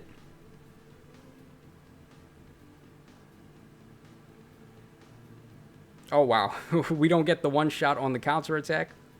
I probably should have tried to use Rally on him so we gain some extra attack, but whatever. It's all good. We're also going to get Gale Force when we attack here, so not a big deal. And neither of these two have Armor March, so we are fine. That's the only +10 duo Marth I've ever seen. Now, I've seen a couple, but I am in the whale tiers here in tier 21, so he is a little more common up there. He's not really the best duo skill, though. I mean, his duo skill, it gives all stats up 3 and then bonus doubler to armor units and flying units, but that's not really the best duo skill, because you can already get bonus doubler from Legendary Eliwood, and he does it on every turn instead of just one turn. So I do feel like this is one of the weaker duo skills in the game. But of course, as a unit, this Marth is still really powerful. He makes great use of Daring Fighter and all those really busted armor skills. Okay, let's see. Alright, so we're going to have to beat this Sothis next. Or I'm going to just move Surtur down. We'll be able to hit Tiki with Sinmara on the start of the next turn. I'm going to want to have Armor March as well, so let's put Tiki over there, and let's just end the turn like that for now. Okay, so we didn't get Tiki to move down like I wanted, but that's fine. Ike is really not able to do much to Sothis either, so that does suck.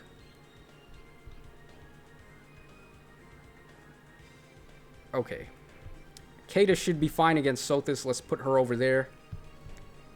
And let's end the turn like this.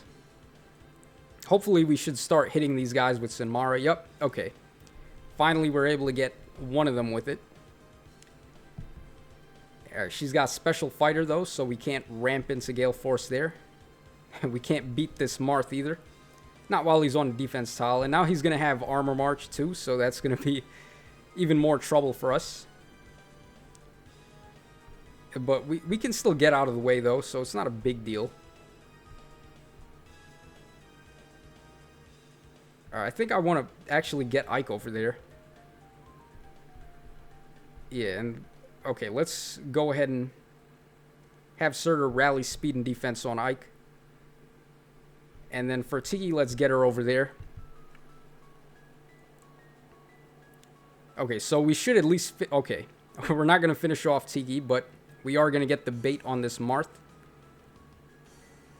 And he's hitting us 4 times with Fire Emblem, but Ike and his minus 80% damage reduction, we're only taking 1 damage a shot there.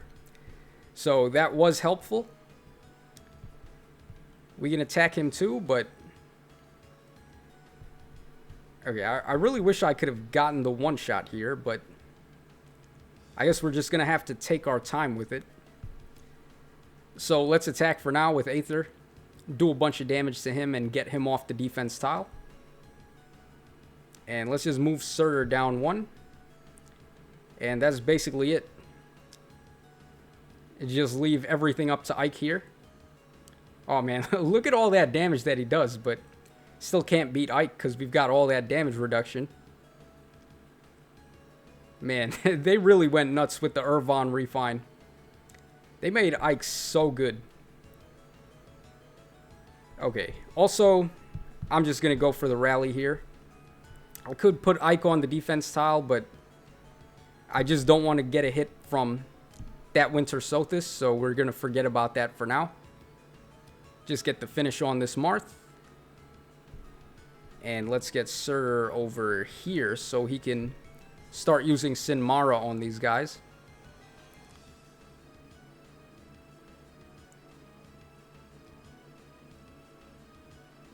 Alright, we got Johnny Sama in the chat. Your Brave Ike is +10. Yep.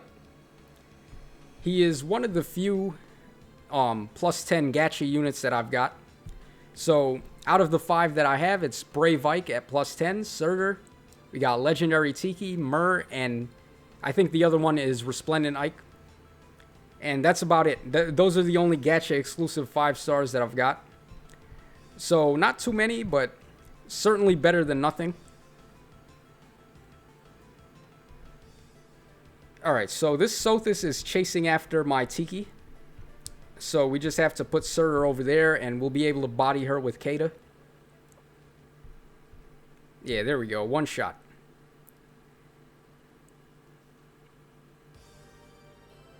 I'd say Muspel. Kareem Hazo. Yeah, I mean, it's Muspel Ike or Resplendent Ike or whatever you want to call him. Either one of those names is fine. Okay, all dragon team here. So, in other words, it's an easy win. And we can use the Blade Tome team since none of his guys have DD4. Only one that might be trouble is the Winter Sothis, but I mean, Tharj is so good it doesn't even matter. Alright, so let's just get everybody ready to fight.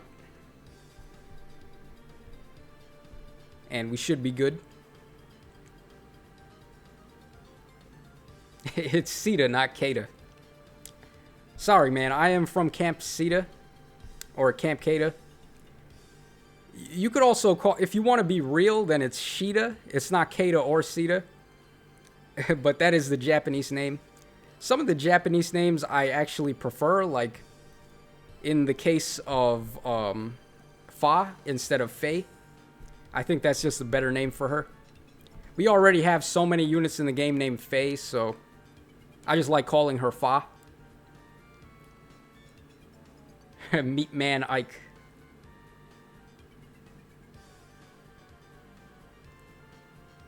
I have only one +10 and it's Reinhardt. Yeah, well, I mean, there's nothing wrong with that. Reinhardt is still one of the better +10s you can have. So I wouldn't feel too bad about that. Okay, this Idun is actually more trouble than I thought. Alright, this is going to be interesting. Oh, wow. Check that out, man. Mei is actually able to beat Idun with no buffs at all. That's pretty rad. Oh, good girl, Mei. She's probably going to have to rank up to S tier in the tier list. A couple of units brought that up. Like, Mei should probably rank up to S tier, and you know, I use her so often that I kind of just take it for granted how good she is, but yeah, I mean, I could totally see her moving up. I don't have a problem with that. Okay, even with maximum, or not maximum, but +6 buffs in all stats, we can't beat this Sothis. Oh, wow. Look what I've gone and done now. What is wrong with me? We're just going to lose now, because Tharj is going to get hit.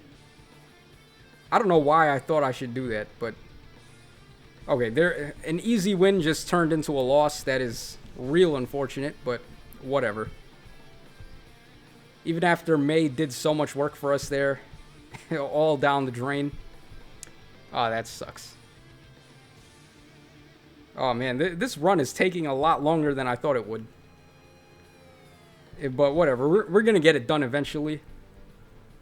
Because I know you guys probably want to see some unit reviews, and I would also like to do a couple of those so I can get a break and allow my sanity to come back from having to fight all of these goddamn plus 10 Bramimons and such. Okay, so this legendary Tiki, we can beat him with Surtur, and she doesn't have any way to lower my special charging, so we can go for it.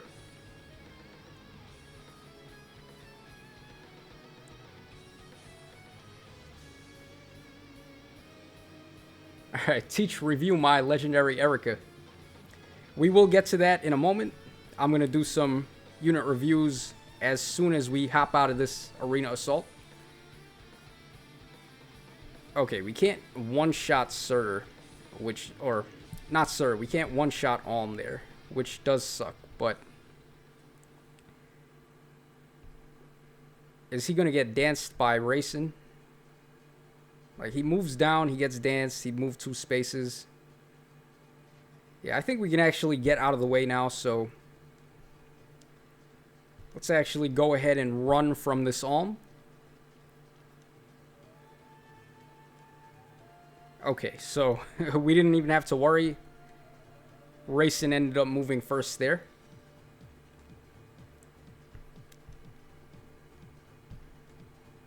Oh man. I can't even attack him now.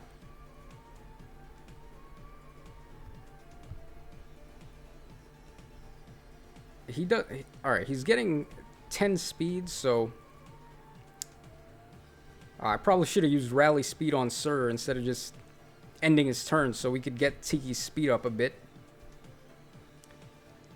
And then Ike should be fine against Hector, but then Alm is going to get danced by Racing if I let him attack here. So I'm going to do this. And hopefully Alm doesn't move first. Alright, good. Alright, thank God. Racing ended up moving first there. Yeah, okay, so we are actually perfectly fine at this point. Yeah, so I'm going to put Kato over there. I'm going to rally on Ike for no reason at all. Go for the attack on this Alm. Then get the finish with Tiki. And doesn't matter what Racing does or what that Brave Hector does. We're just going to be fine anyway. Alright, Vo Pop 30. My first 5-star exclusive plus 10 was Leaf. Which one? The legendary one or the regular? Because the legendary one is really good.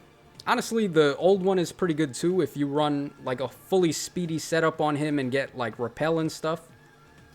I like all the true damage that he gets on his weapon. It's pretty nice. But I would say the legendary Leaf is still obviously the better of the two. Alright, Renzo says my next plus 10 project is going to be Flame Emperor.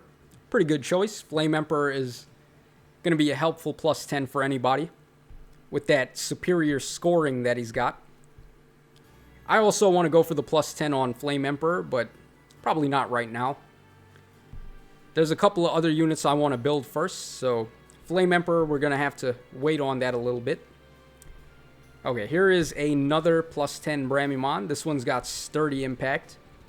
And he's got Luna, and he's got Heavy Blade. This guy's probably watched my builds video, because I showed off this exact build in that video. Or maybe not, I don't know. That video, it doesn't really have the most views, and there's a lot of people that play this game, so who knows. Also, this is a Japanese player, so I doubt he'd be watching my video in English.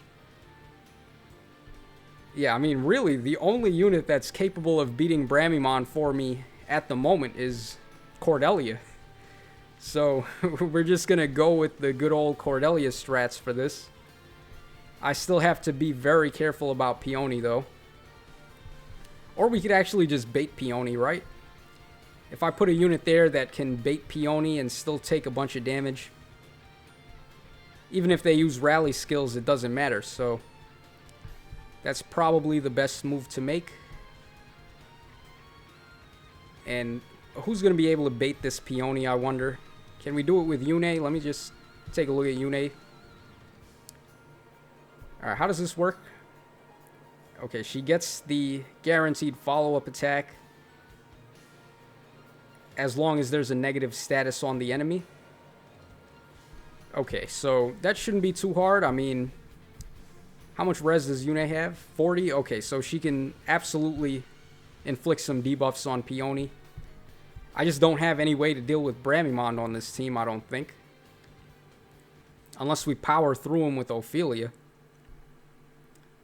He's got 39 res. I've got 61 attack. Yeah, I still don't think we can beat him. Even with Ophelia. That's the crazy thing. So, Ophelia... Well, we do get 1.5 times damage, right? So, 31... I have...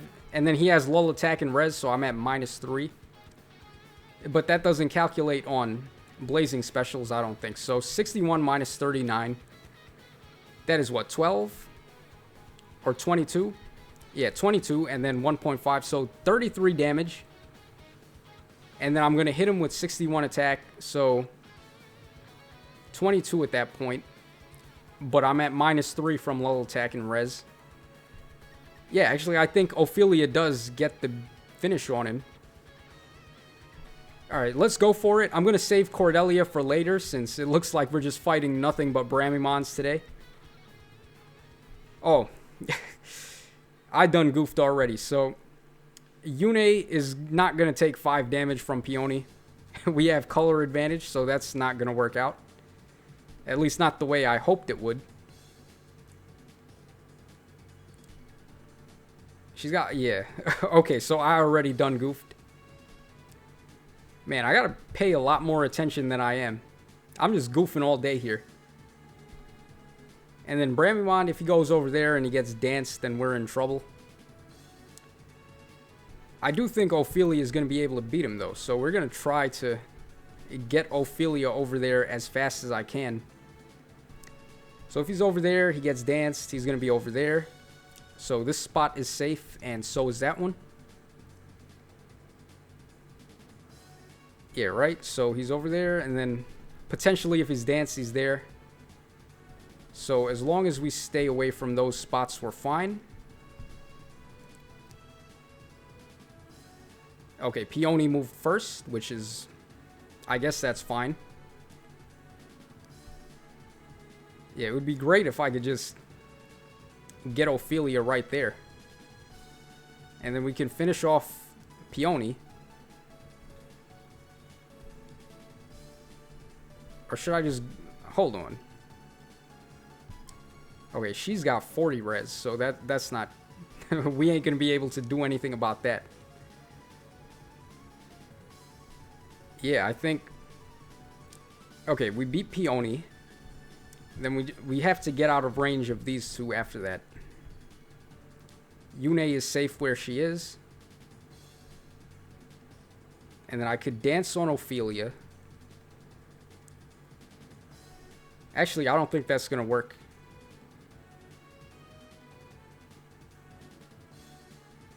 Yeah, okay, hold on.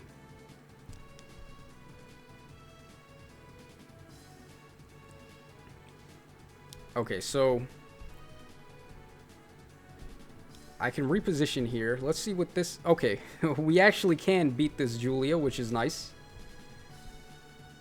Alright, so we're going to go ahead and do that. Just get her out of the way right now. And if we can beat Julia, we should be fine to be able to beat Bramimond as well. And Peony is going to move first, it looks like.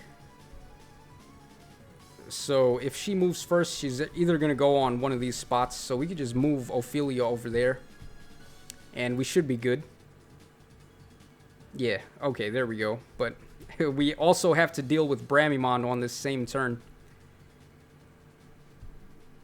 Yune would be able to get a double attack on Alm, but she also is going to get killed in one hit. So that's probably not going to work out in our favor. Alright, so I'm definitely going to have to get Yune out of the way. Or as long as we can beat both Peony and Bramimond on this same turn were good. He got +7. How did he get +7 res? Oh, she's got... Okay. Alright, I might have to use the Fear Charm here, actually. Yeah, because he got +7 res, I don't know if Ophelia is going to be able to beat him now. So we might have to end up using the Fear Charm here. Yeah, nobody else can touch this guy. He's completely invincible. Alright, worst case scenario, we just use the Lightning Charm, I guess. That's really the only other thing we can do here.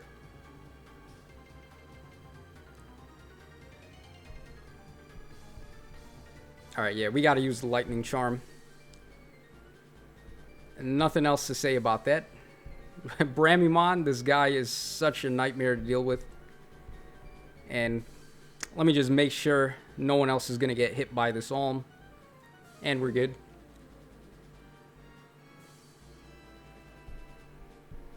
Okay, so we had to use items, but I don't mind. At this point, it's just get the run done.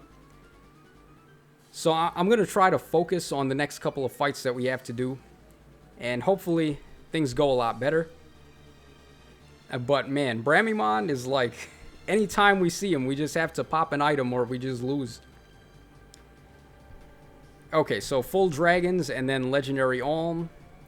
And none of these guys have distant defense 4, so we can use a Blade Tome team for this. I'm going to go with one of the horse teams actually, since they are a little bit weaker than my other teams. Yeah, I think this should be okay. Olwen is... okay. Yeah, I think this is fine. Let's go with this team. Alright, so we're going to beat Alm first. I'm going to put Olwen over there, and then... let's just drag back and make sure we can get max buffs on the next turn.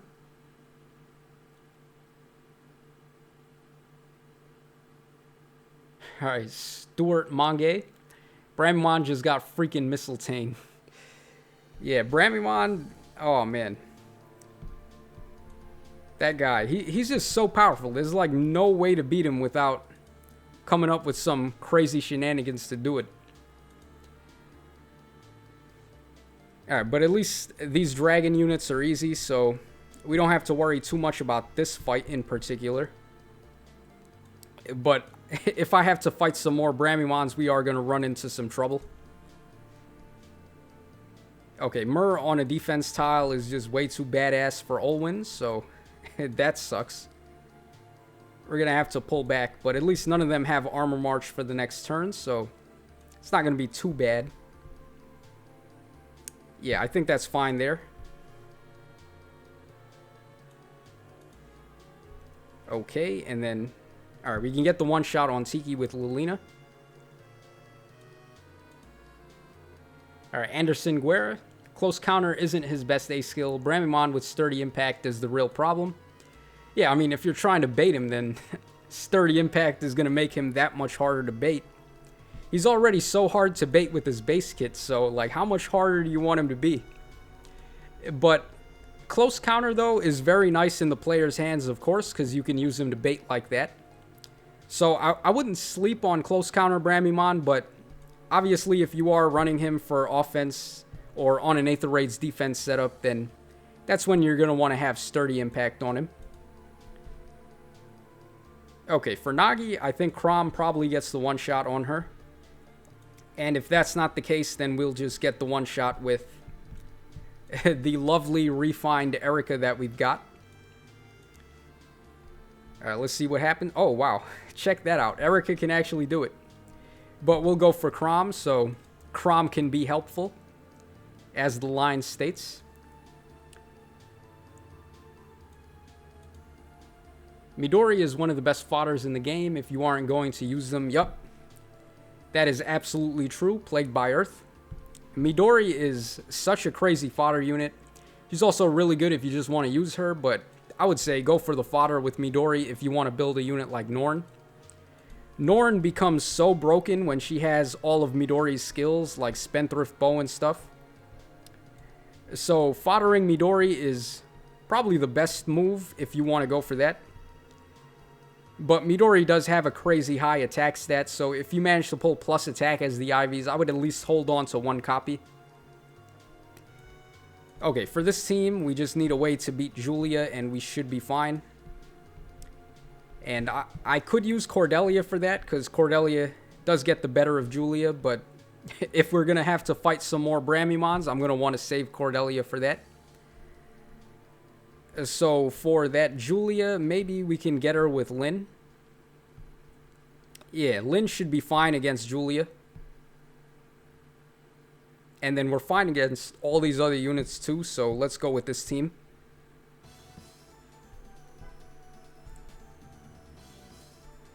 Okay, and Idun's got Armor March, but she's so far away from Surtur it doesn't matter. And this Surtur doesn't even have Distant Counter either. Alright, so this one shouldn't be too tough, but I mean, how many times have I said that today and still lost? So we could be in for some trouble, as long as I don't goof up too badly. Alright, let's just end the turn here. Let Julia come to me. Alright, she went for the rally on Idun. Alright, that's not going to work. We will be needing Reinhardt to get the better of her. Actually, is Reinhardt even going to be able to beat her? She has warding stance, so that might not end up too well. Alright, yeah, maybe it is better to pull back one space for this turn here.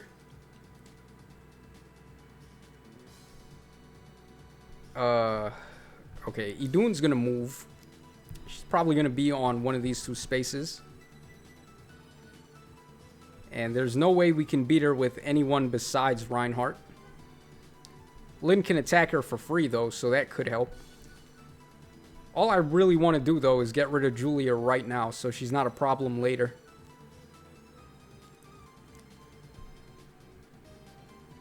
Alright, here's what we'll do. We'll put Lyn over there. We're going to keep the two Blades Home units like this. And then I'm going to end the turn there. Okay, so Idun just started up a rally chain and they're not moving from there. We can get the kill on Julia with Lyn, but if I go for that, we're just going to get bombarded by all these other units. So that's not really the best call.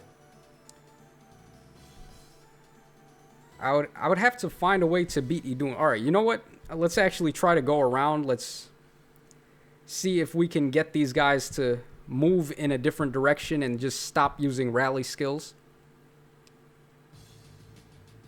Alright, so here they come.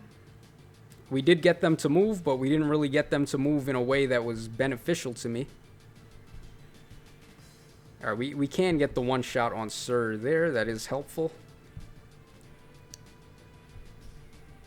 Okay, this does look a little bit more favorable, but we are still going to need Reinhardt to take care of business. So let's put him over there. Okay, another rally chain that they're doing here. Oh, that's actually really good. So Idun moved out of the way, so now we can attack Julia and try to avoid this Alm now. Alright, let's see here. Alright, this would be so good if I can get the finish on both Alm and Julia right now.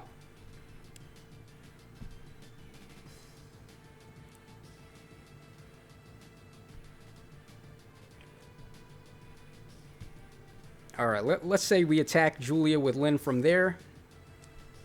Then I just have to get away from Alm. And we're not going to be able to do that with reposition. Okay, so if that's the case, then what do we actually do here?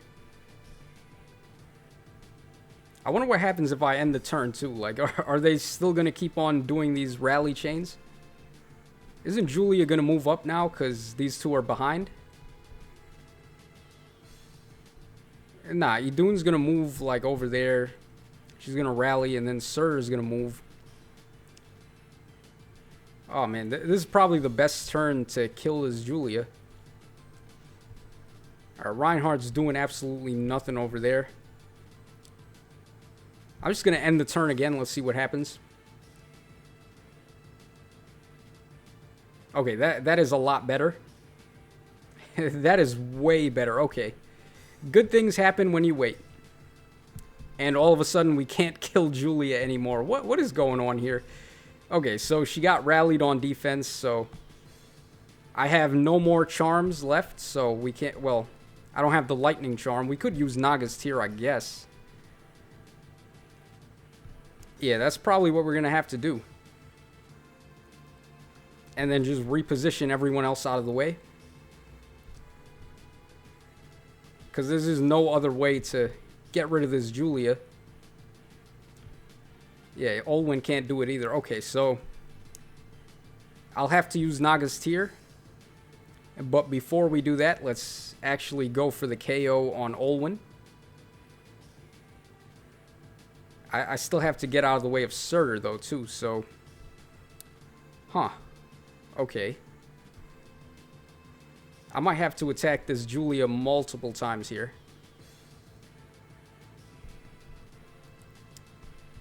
Yeah, you know what? Hold on. Alright, well, we could get the one shot there.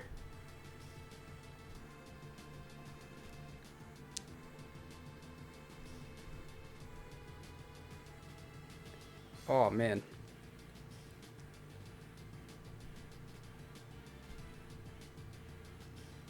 Yeah, there's no point in waiting another turn either, because she's just going to keep on getting rally defense. Alright, this is one turn where I wish I had the Panic Charm instead of the Fear Charm. Because then Lyn would just be able to get that KO. Yeah, so, okay, we finish off Alm with Olwen.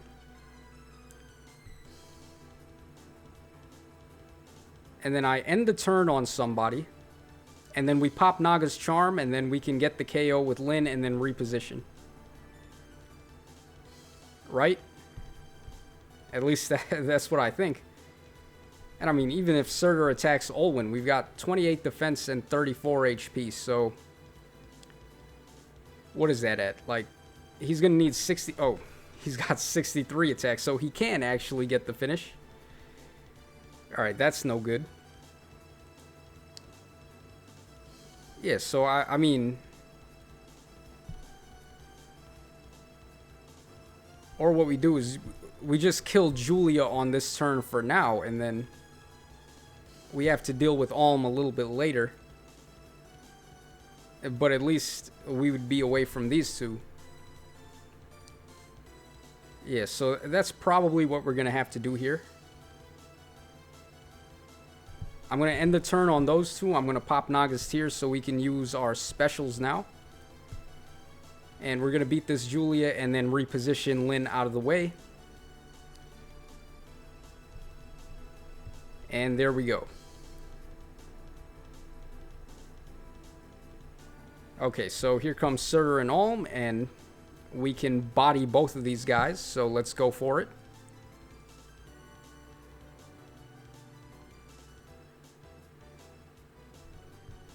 And then as for Idun, we have Moonbow ready on Reinhardt, so Idun shouldn't be too much trouble. And if I need to, I can just hit her a couple of times with Lyn, and she's not going to be able to counterattack me. So things worked out in the end, but we are running low on items now. All I've got left is the Fear Charm. Oh man, this run has been a train wreck completely. We've just been either losing fights or having to rely on the items to win. And I blame Bramimon for that, but hopefully this fight doesn't have one. Okay, we got lucky and we're avoiding Bramimon here. This guy's got lull attack and defense. Okay, so that team we should be fine with the Blade Tome team. Or I could even run the Flyer team for this. Yeah, the Flyer team is very nice on this map. Okay, so who's going to beat this Ephraim, though? If I go with the flying team, he's got distant counter, lull attack and defense, so he's going to negate my attack bonus from... my attack and defense bonus from the Blade Tomes. So he's going to be a little bit tricky, but I do have this Raven Tome T-Adept Camilla. That's definitely going to help against Ephraim. And Claire should be okay against Idun, I want to say so, but... I mean, that's like... that's up for debate. She's got so much defense. And she does -6 attack on me. Yeah, how does this work? If a bonus like Rally or Hone is active on me, then... or active on the unit. Or if unit is in 2 spaces of an ally. Okay, so... basically that means we just save Idun for last and we can avoid that. Yeah, so Claire could body Erica as well. And then... for Sothis, though, we're going to need Naui. And then... Naui can't... I don't even know if Naui can get the one-shot on Sothis. So that team might not even work. Yeah, I mean, really, it just comes down to this flyer team. But I want to save that for... in case we have to fight another Bramimond. Yeah, okay, so... this flyer team, I think, is really the only way, but... I am very concerned about what could happen to us here. Yeah, you know... let's just go for it. Let's YOLO. And I'll tell you what, if we lose this one, then we're going to go into the unit reviews, because I know you guys have been waiting for it. But if we manage to win, then great. We can just keep on trying.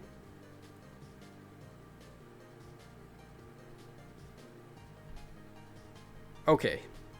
So let's just get the units over there.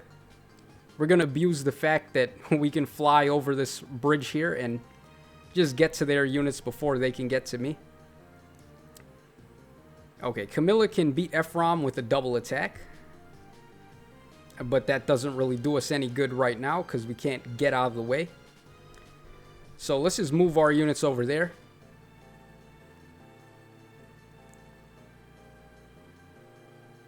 Alright, they're just doing a bunch of rally shenanigans right now. Not a big problem.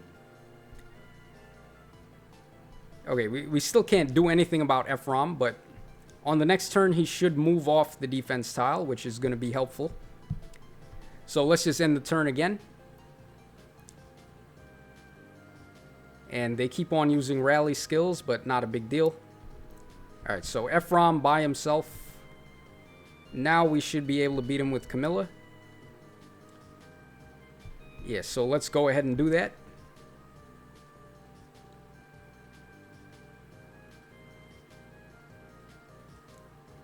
And we also have the special attack ready, which is nice. Alright, so get that one shot on Ephraim now.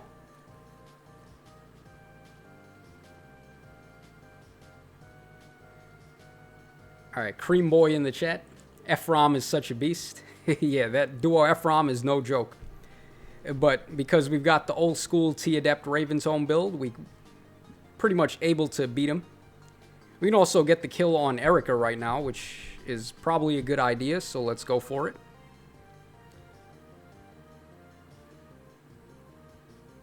And then let's just get Naui out of the way. Okay, so now at this point it's going to be up to Claire and Naui to deal with these two. But we are ideally going to want them to be off the defense tile first. I think we have a better shot at beating Idun, so I'm going to try to take her out first and then we'll go from there.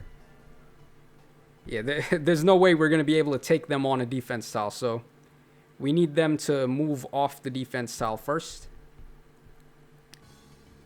Wow, Claire does 18 damage to Sothis. Even on a defense tile, that's real good. Yeah, so Claire actually might be able to beat Idun. And they are going to have Armor March, so let's just move everybody over in the corner. Alright, so hopefully they come at me this time. Yep, okay. let's see here. Okay, so I'm going to go ahead and do that. I don't know how well now he's going to do against this Sothis. Let's just reposition Camilla. All right, we're going to have to pop the Fear Charm, it looks like. Because I don't think there's any other way for us to beat this Sothis with this team. And hopefully, I mean, Claire should be fine against Idun. I don't really see how anything is going to go wrong there.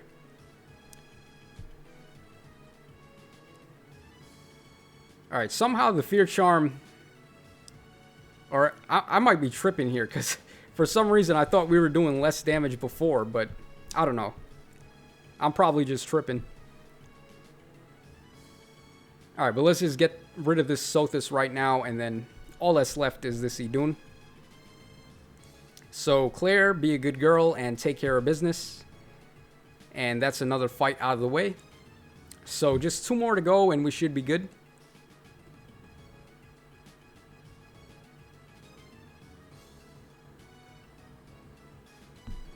Okay, very nice. 1-800-Kaze, okay. That is a funny name. Whoever this guy is, they got a sense of humor. Okay, we got Yune, we've got a Fallen Tiki, Legendary Tiki, and Peony. So if I can bait Peony, well, I would be on a defense tile, and that's probably not the best way to bait Peony. Yeah, none of these guys have any distant defense force skills, so we should be good if I just use a Blades Home team. Yeah, and we're going to save the team with Cordelia for last, so even if we have to fight Bramimon, we should still be okay.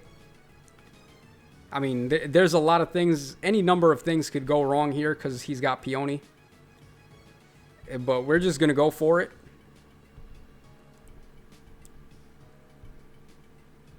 Okay, I'm just going to start off by breaking some of these walls so we have a better shot at moving in.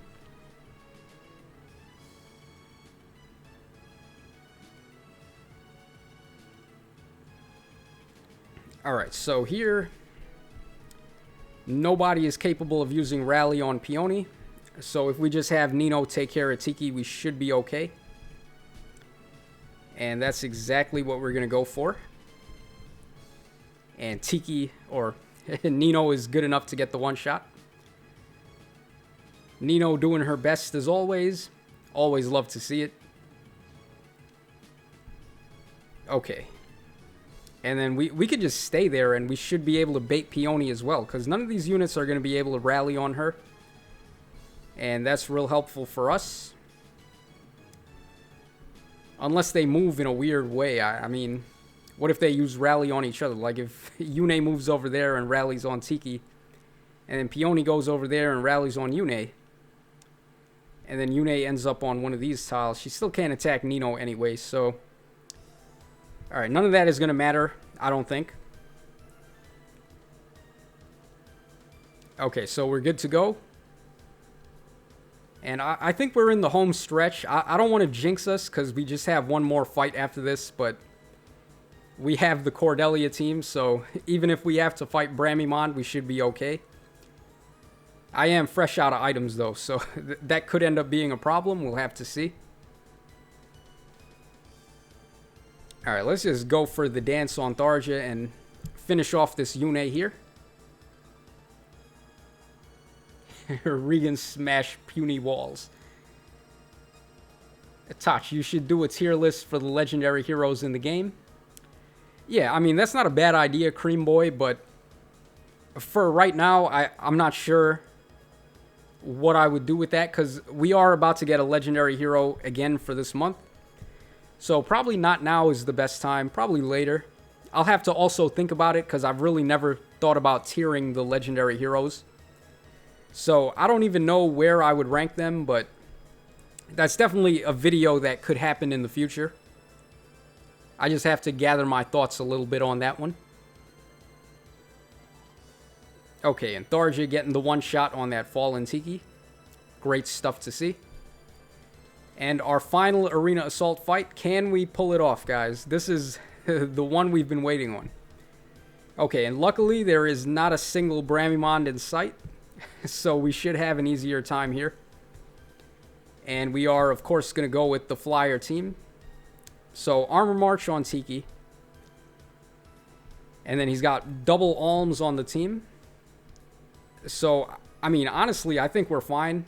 The Flyer team does not really care too much about this map. We can take either the left side or the right side. Yeah, I think we're pretty fine. Of course, the first unit we're going to want to take care of is this Alm. So, we're definitely going to want to get him with Cordelia. And we can probably also get the one shot on the other Alm with Corin if she's fully buffed. Yeah, so, you know, we might actually take the right side here. Yeah, that's probably the best way to do it.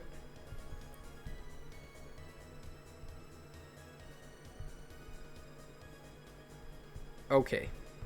So they're all going to move down, and we should be free to start attacking them on the next turn. Alright, good stuff, good stuff. Yeah. Okay, so we get the one shot on both of them. So Summer Corin is about to just show them who's the boss here with that fully buffed Blade Tome. And let's get the dance with Leanne and go for the one shot on Alm.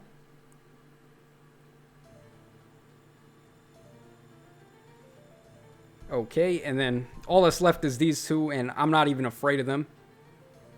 We're about to just murder these two. Tiki will be on a defense tile, though, so we may have to give it a turn before we start attacking her. Unless Cordelia just wants to go ham. Yup. Okay, there we go. Good girl, Cordelia. Getting that kill on Tiki, even on the defense tile. Great stuff there. Man, I love this Resplendent Cordelia so much. She also got Gale Force as well, so we can go in on Surtur now and get the finish. And that's it, fellas. We are coming home. We managed to pull off the full arena assault run. We ran into a bunch of hiccups there, but, I mean, in the end, we persevered and we got it done. So, there you go. And our final score, we have a score of 5,322. And that's going to put us in the top 200, so pretty good. I don't think I'm going to drop. Anytime you get a score this high, you're pretty much going to be safe. So that takes care of that. Let me just go ahead and pick up some of these rewards, and we can go ahead and start doing some unit reviews now. So let me just pull up my friends list, and you guys can start adding me. If you've already got me on your friends list, then let me know in the chat what your username is. So there you go, guys. Have at it, and we will begin the unit reviews now. Alright, Cream Boy in the chat. Tana equals hot. I agree. In fact, isn't that the line that she says, that it's so hot or something? I think that's actually Summer Corin who says that line. I don't remember. But basically one of them just says, oh, it's so hot. And really the only thing hot about here is it's not the weather that's hot, guys. It's those bikini-clad Fire Emblem babes. Alright, Cream Boy says, do my Erica. Okay, so let me see if I've got Cream Boy on my friends list. What is your username in the game, by the way, Cream Boy? So we can take a look at that lovely Erica of yours. Alright, Shady Tribe says he's Lardivore, and Renzo says that he's Stefano. So I guess whichever one of these guys we see first, we're going to go ahead and review them. So let me just take a quick look down here and see if I can find... Okay, we found Stefano, so let's go ahead and take a look at this. Okay, so a Brave Lucena at +10 with +10 flowers. We've got the Light Blessing, of course. Very good for supporting Brave Ike in Light Season. Mirror Impact, that's really good. Especially on her, because she's effective against dragons. So, when this Lucena attacks a dragon type, and if they survive and they get a counter hit on her with the res damage pretty much. It's not going to be that big a deal with mirror impact. So I do approve of that. Also, we've got attack and speed ruse here, so she can buff a unit with attack and speed. I'm guessing that the unit you have her supported with has swap, so you can make full use of that. Drive speed and attack and res bond 1. Okay, so drive speed is fine. I would probably go for a drive skill or a guard skill as the Sacred Seal here. Like either close guard or distant guard. Both of them are going to work pretty fine. If you wanted, you could also go for drive res or drive attack. Or even drive speed. It just depends on who you're having her support. And I'm under the impression that it's probably Brave Ike. But let me know in the chat actually who this Brave Lucena is supporting. And I mean, my assumption is that it would be a Brave Ike, but if it's a Brave Ike, you probably want to go with guard, distant guard as the Sacred Seal here.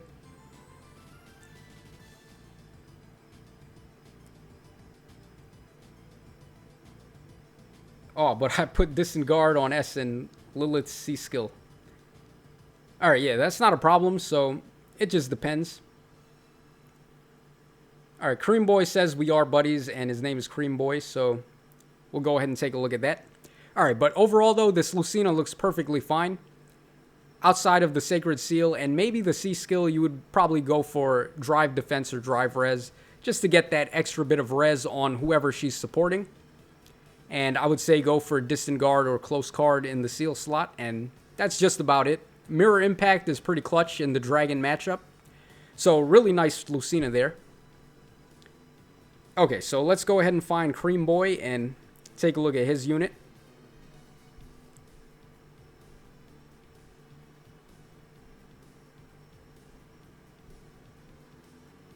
Okay, Cream Boy, where are you at, my boy?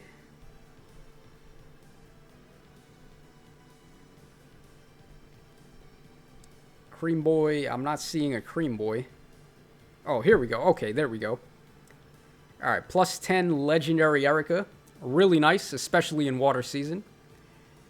Okay, so she's got her Perf Weapon, Reposition, Gale Force, Fury 4, Desperation, Attack and Speed Smoke, or just Attack Smoke. I don't know why I said Attack and Speed Smoke. Oh, that would be pretty rad if they started adding double smoke skills in the C slot. But let's not get ahead of ourselves there. So Attack Smoke 3 and then Brazen, Attack and Res. Okay. So it's a Fury build with Desperation, so she can get low on HP and then start using Gale Force pretty much since her weapon has special ramping, I believe. Yep. Okay, so it's a Gale Force build and it's a Desperation build as well. Brazen Attack and Res, very nice when she's on low HP.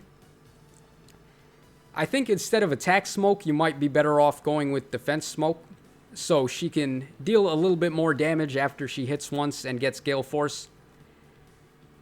Yeah, like with Desperation, she's really not going to be getting hit too often, and you're just going to hit them twice in a row, so you're probably going to finish them off in one attack, and because of that, Defense Smoke is probably a little better on this build, but Attack Smoke is pretty good too. Reposition, of course, with her special ramping is going to be nice. And Fury 4, just giving her all her stats pretty much. And then that extra chip damage is nice for Desperation. So this build looks pretty fine to me. I don't really think there's too much that I would want to change here. Maybe if you can get it, go for Attack and Speed Push 4. But, I mean, Fury 4 is just about as good as that. So not really the biggest difference.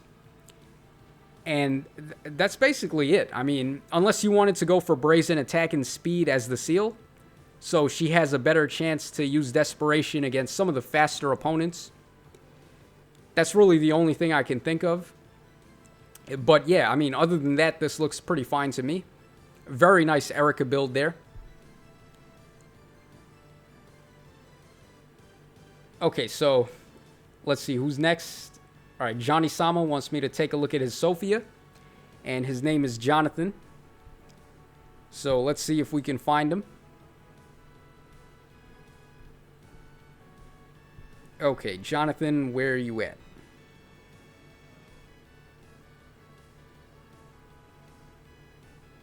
All right, not on page 1 by the looks of it. Right, let's just quickly scroll to the bottom. Now, okay, so I don't see any Jonathans here, so he's probably on the waiting list. Yeah, so let's go ahead and quickly head over. Oh, wait, hold on. Yeah, nah. All right. Yeah, he's on the waiting list probably. So, Jonathan, let's see here.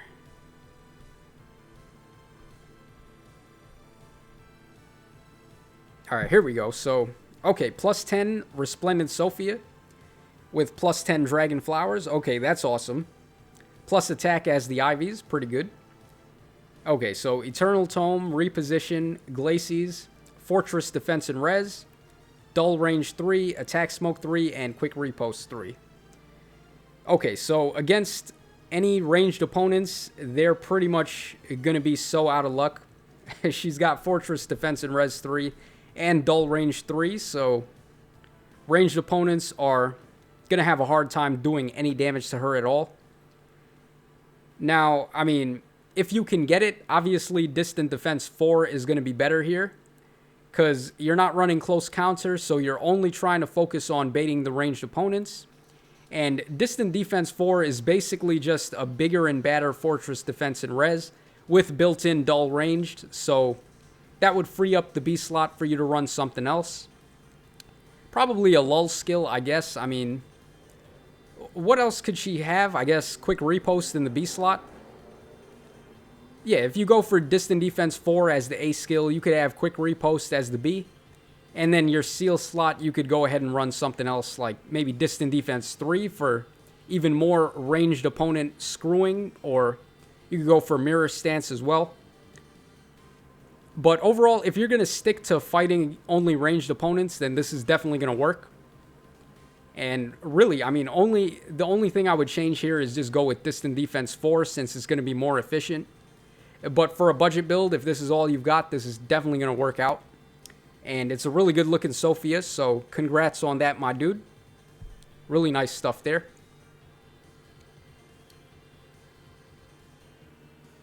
Okay, so George Latta, or Jorge, I'm not sure how to say your name. How do I add Tacho? Okay, so this is my friend's code once again. So that number is 765-809-4067. So if anyone wants to add me and get a unit review, that's what we're doing right now.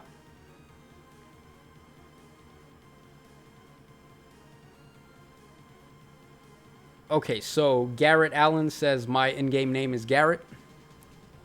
Alright, so let's take a look at Garrett. Let's see what his unit is. Okay, he's got Tabarn. Okay, Tabarn is one of my favorites. Plus speed, minus res. Sadly, this guy doesn't really care about plus speed, but I mean, it's an unmerged Tabarn, so if he pulls some more copies, then hopefully he'll get some better Ivies here. Okay, so he's got Sturdy Impact, Desperation, Heavy Blade, Even Attack Wave, and Gale Force, of course. So pretty bread and butter Tabarn build. Heavy Blade with Gale Force and Sturdy Impact, and the guaranteed follow-up attack he gets from his weapon. This guy is one of the best Gale Force units in the game, of course. Really good flying unit as well, being able to move 3 spaces in a turn if he transforms. So really, there's not too much to say about this Tabarn. It's pretty much the bread and butter Tabarn build, and it works very well. Very efficient. This is actually the exact same build that I run on mine. So yeah, I mean, good stuff. Hopefully you can pull a better IV1 in the future, like plus attack. So you've got my blessings to hopefully pull that someday. Alright, so Rake Aether, mine looking at my Flora. Okay, if I can find you on the list, we will go ahead and do that. Okay, so here he is. Cold as Ice Flora. Oh man, that's awesome. Plus 10 with the plus 10 flowers. Okay, so Flora's weapon is really nutty, because she gains plus 20 defense when she initiates combat. And then this guy has gone the extra mile, and he's given her Sturdy Impact as well. So that's freaking plus 30 defense when she attacks any physical opponents. That is nuts, man. That's crazy. And she's also got plus defense as the Ivies, so if she attacks any physical opponent, they're just going to be completely screwed pretty much. Lull attack and defense as well. We've got Ignis for that big damage build. Times Pulse as well, and Sturdy Blow. Wow. This Flora, this is actually disgusting. The amount of defense she's going to have when she attacks the foes is just through the roof. And then with Ignis, she's going to do tons of damage. Yeah, I mean, this is a really good Flora. Like, there's not really much else to say. Her weapon also has -1 cooldown, and with that and Times Pulse, she's going to start the fight with a 2-hit Ignis. Her HP is also really low, so it's not too hard to get Infantry Pulse to activate on her. Man, this, I would not want to fight this Flora. This does not look like a good time. She's also a red unit too, so if you try to bait her with Brave Ike, you're going to get completely bodied by that color advantage. Yeah, so this is a really awesome Flora, man. Congrats on that. Good stuff. Okay, so let's see, who's next? Daniel Rivera. I feel like I'm spamming, but can you look at my Ross? Danny Boy in the waiting list. Okay. Oh, I already saw it. Okay, there we go. I approve of that accessory, by the way. That hat looks pretty rad on him. Okay, so Ross at +10 with +5 flowers. Plus attack as the Ivies. He does have a super boon in attack. He also has one in res, so, I mean, res is an option, but let's see what this build is. Okay, joint drive attack. That's pretty rad. Distant counter, ruptured sky, rally attack and speed. Slaying axe plus, and defense feint 2. Alright, so he probably doesn't have enough sacred coins to level that up fully. Not a big deal. He also has a ruse skill too, so this Ross is pretty much doing a whole bunch of things here. So, the way that distant counter works, in conjunction with rally skills and the ruse skills and the feint skills, is really nice, because you can prepare yourself to bait a unit in the same column. All you got to do is use a rally skill on one of your units, and you can provide some debuffs on them with speed and res ruse, as well as defense feint. So he's going to inflict guard, and then when they come to attack this Ross, he's going to get the distant counter. He has Slaying Axe and Ruptured Sky, so he can counter-attack right away with that. So this is a really nice build. I like the conjunction that's going on here with the rally shenanigans as well as distant counter. Now, I think maybe Noontime would be a good special as well here. So you can just heal up as soon as you get hit, and you're going to be able to keep on using that Ross to bait all the enemies. Also, Soul might not be a bad idea either. Like, if you've got Brave Lucena to support him and provide the breath effect, you could go a little higher and run, instead of Ruptured Sky, go with Soul. And Slaying Axe is going to bring Soul down to a 2-hit cooldown, so he's going to be able to activate that if he's got Brave Lucena behind him. And I think that would work out just fine. But if you just want to go for the big damage and you don't care about healing, then Ruptured Sky is going to work. And, I mean, that's pretty much it. There's really not too much else to say about this build. It's very good, very cohesive with all the skills, and I do enjoy it. So, big ups to that Ross. Really nice build there. That Ross is in my friends list. Says Haora. Yeah. I mean, he's in my waiting list. I might add him as a friend. That Ross looks pretty fun, so I might get some use out of him in some of the friend modes. Okay, in-game name is Frost. Can you review my Lilina? Alright, let's take a look at Frost.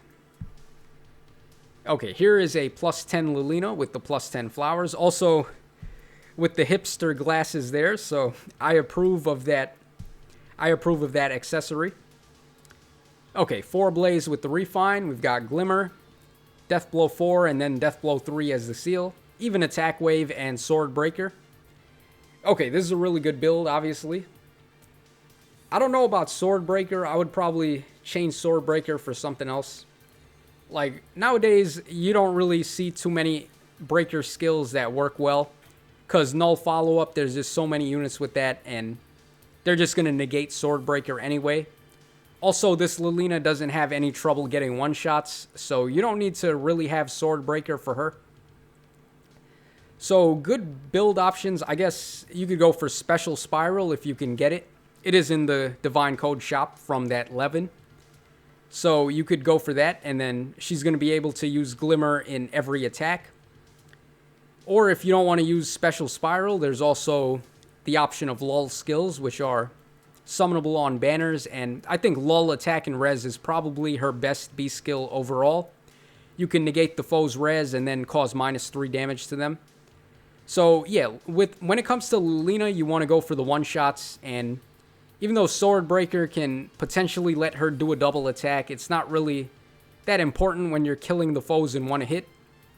And if you want to focus on that, then go for Special Spiral or Lull Attack and Res. Otherwise, I mean, this is pretty fine. I can't really think of a good budget B skill for her either. Like, maybe you would want to go for Dull Close or Dull Ranged. But there's really not too many good budget options for the B slot right now. Especially not on a unit that's trying to nuke and get the one-shots. So, yeah, I mean, this is definitely fine for now. But if you can get it, then go for Special Spiral or Attack and Res Lull. I'm pretty sure my Lucena has that, actually. Let me just take a look at mine. I've got Special Spiral on my Lucena, so this is my Lucena build. I like to run the Heavy Blade seal on her, so once we activate Special Spiral and Heavy Blade, she can pretty much perform like Ophelia in the sense and just spam AoE attacks. And it works really well there, especially in Abyssal content. But she does need some setup, because we got to use Infantry Pulse to get her special attacks ready. But yeah, pretty good Lucena. Alright, who's next? Okay, we've got Jorge, or George Latta. Check out my Elliewood. Mellow Marley in the waiting list.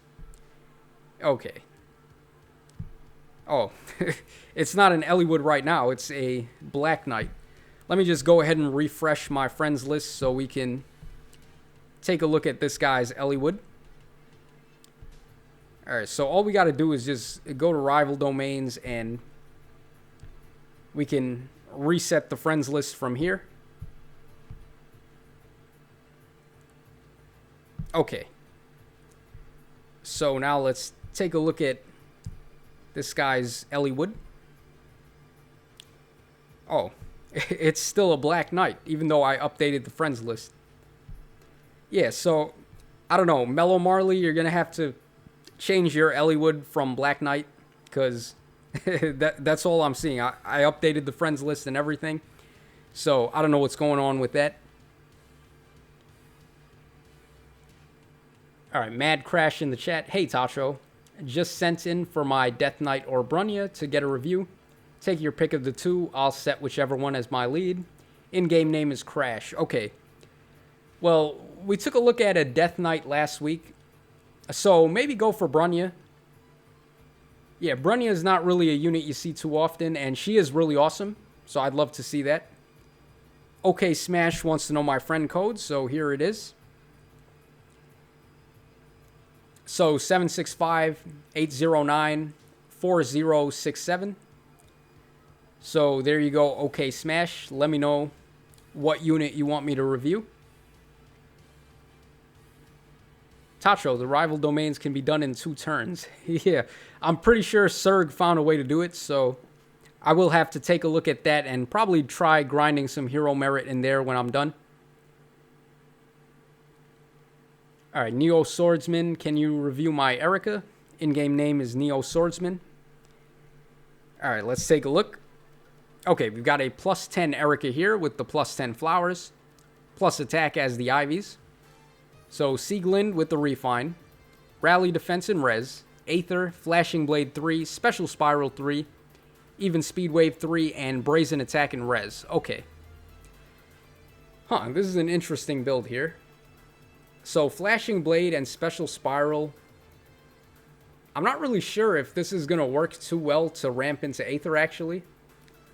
Like, her weapon, it doesn't have -1 cooldown count, so even though she's got Flashing Blade, it is going to be a little tricky building into Aether here. you're going to have to...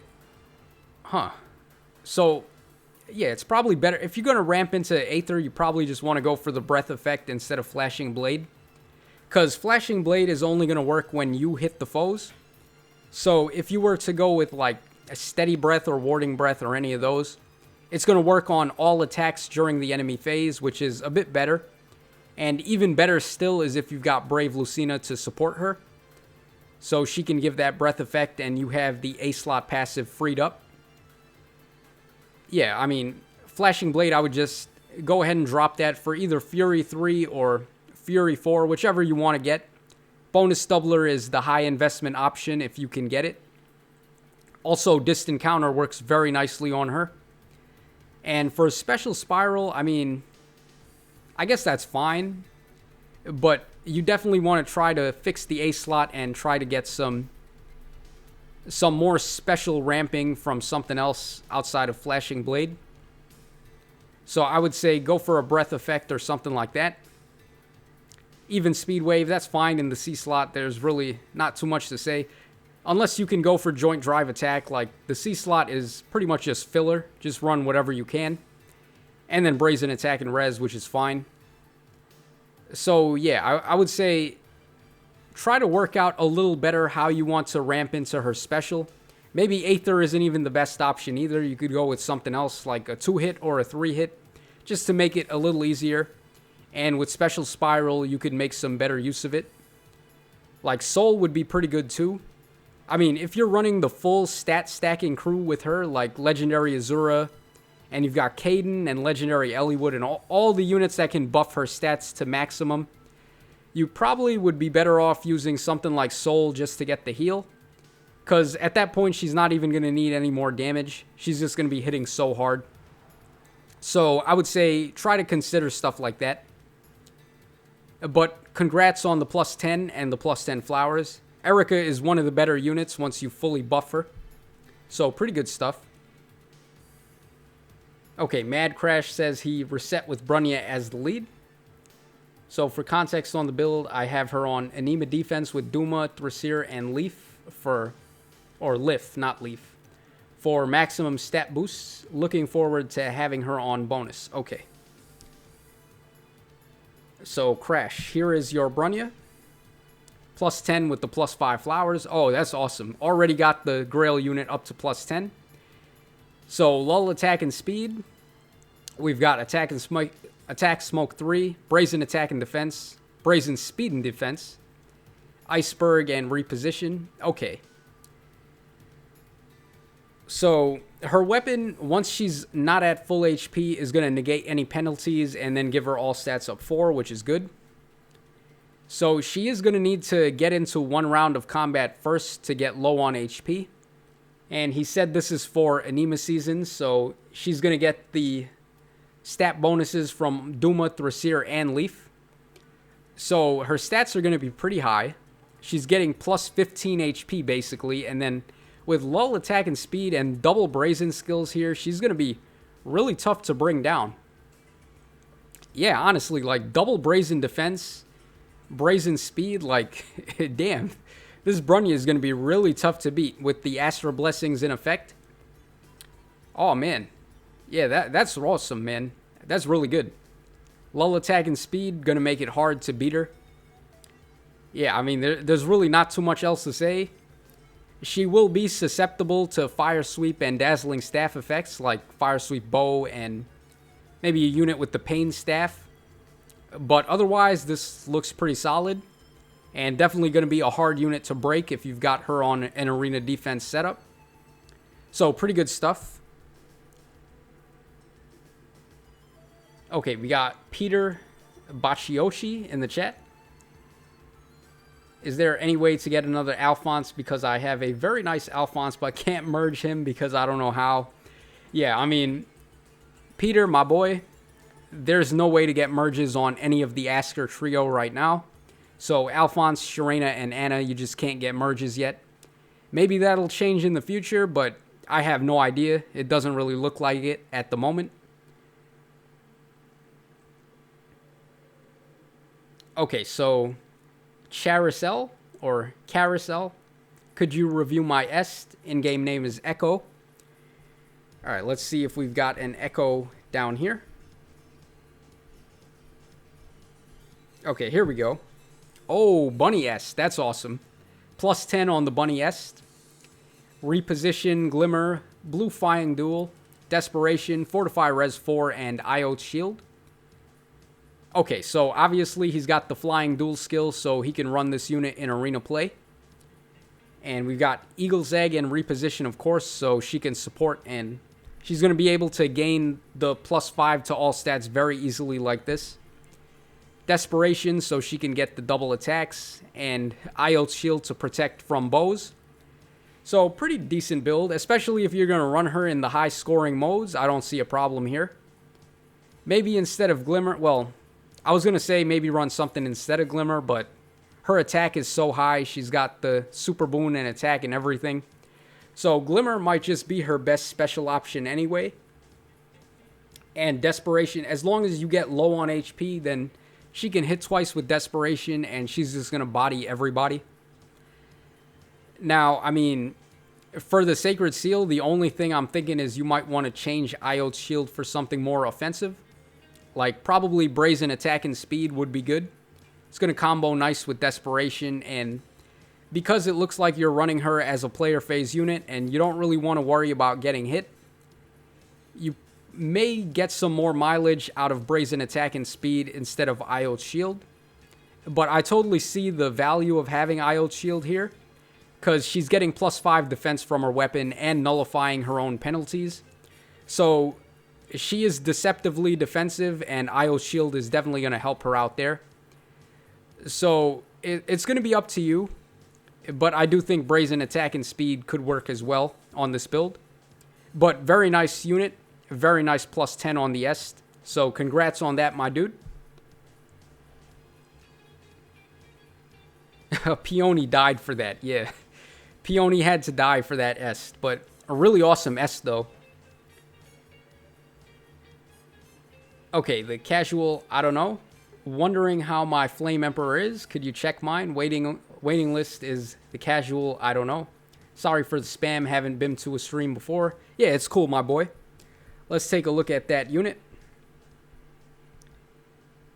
Alright, so we're looking for the casual. Alright, here he is. Okay, we've got a +1 Flame Emperor. Slaying Axe. We've got Swap, Aether, Distant Counter, Special Fighter, Fortify Res 4, and Quick Repost. Yeah, I mean, this looks like a really good build. Slaying Axe with Special Fighter and Distant Counter is very nice on the enemy phase. And you're going to be able to quick charge into Aether with Quick Repost. So this is a very good build. And honestly, there's really not much else to say here. Maybe for the Sacred Seal, you might want Armor March or something else. But obviously, Fortify Res is great. It scores high, and it can help support the team. And if you're going to go for the plus 10 on this unit, then that's definitely what you're going to want to keep, so she can score just as high as possible. So yeah, I mean, a really good Flame Emperor build, and one of the better setups you can run for the enemy phase on her. So, really good unit. F in the chat for another dead Peony. Yeah, you guys like sacrificing those Peonies, huh? She is really good, though. I mean, maybe you don't need her at plus 10. You just need one copy for the dancing, but Peony is not a bad unit to go for merges on, because she does score pretty high if you've got the Flying Duel skill on her.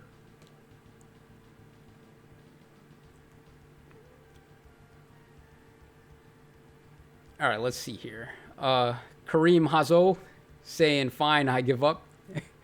Alright, let me see if the homie is looking for a review, then I'd like to get him done, because he has face-palmed in the chat. Alright, hey Tacho, I'm mainly a free-to-play player with budget builds, but can you review my Sigrun? Just took off summoner support for Bramimon. And rare skills you recommend for her. Name is Kareem. Okay. Oh, well, Kareem, I see a Joshua here. I don't see the unit that you were talking about. Unless you want me to take a look at Joshua. And this Joshua looks pretty solid. He's got Distant Counter, Quick Repost, and Distant Defense. So pretty good build. And he's also got the clutch defense ploy here, because His weapon gives him +5 res and makes it really easy for him to pull off the OG ploy skills. But that wasn't the unit you wanted me to take a look at, I don't think. So let me just see if we can refresh the friends list and see if we can see which unit he wanted me to look at.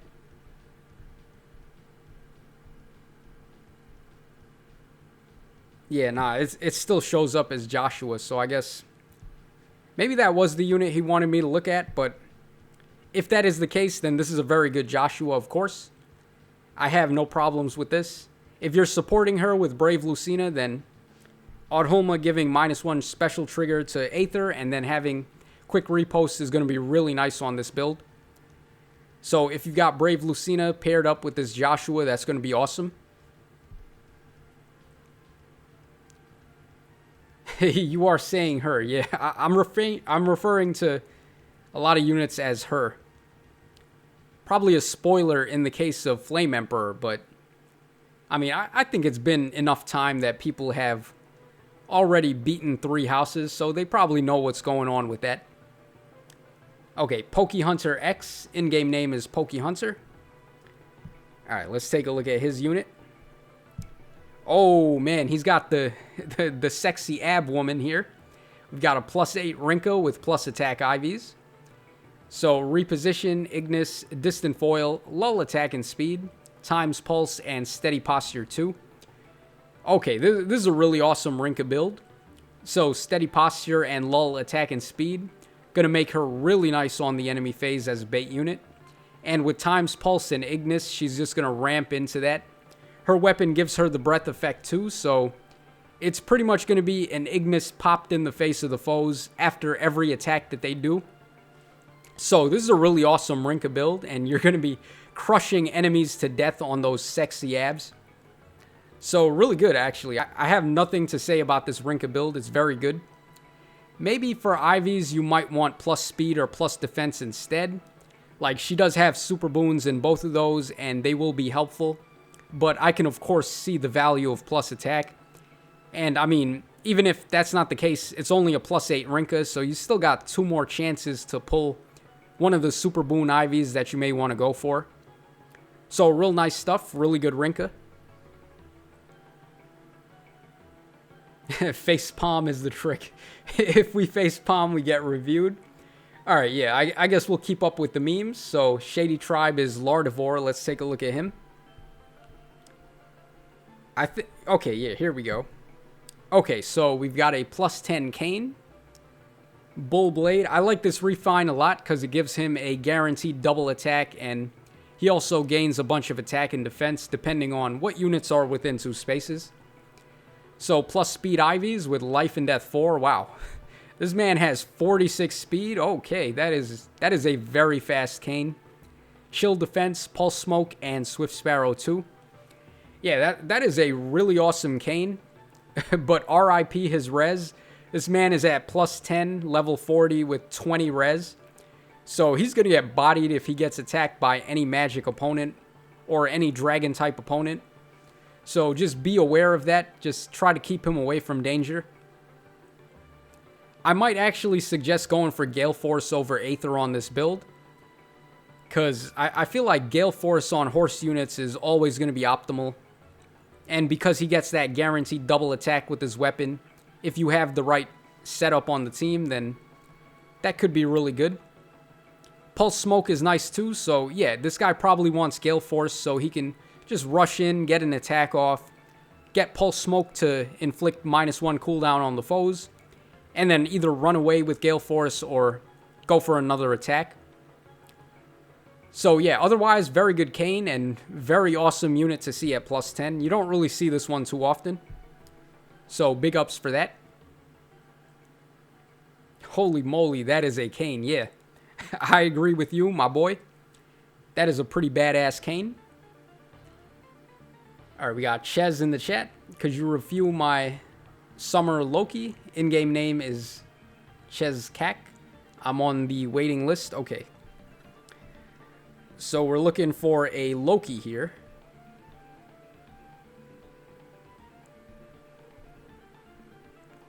I'm not seeing that that username. Maybe we gotta hop out and then hop back in. Alright, there we go. Okay, so, my bad. What did I say? Summer Loki? It's actually a spring Loki.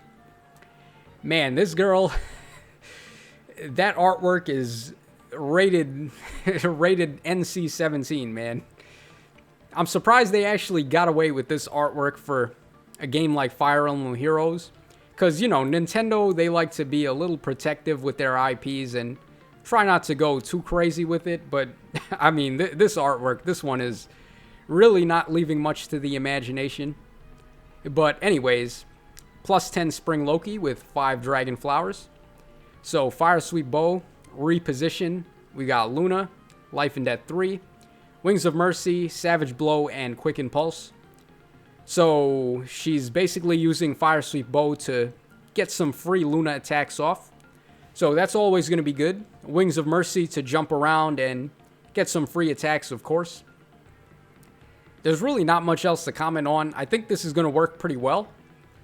So, the only things I can suggest here are to run some high investment skills like maybe Life and Death 4, or probably just drop Life and Death altogether and go for something like Swift Sparrow 3 or Attack and Speed Push 3.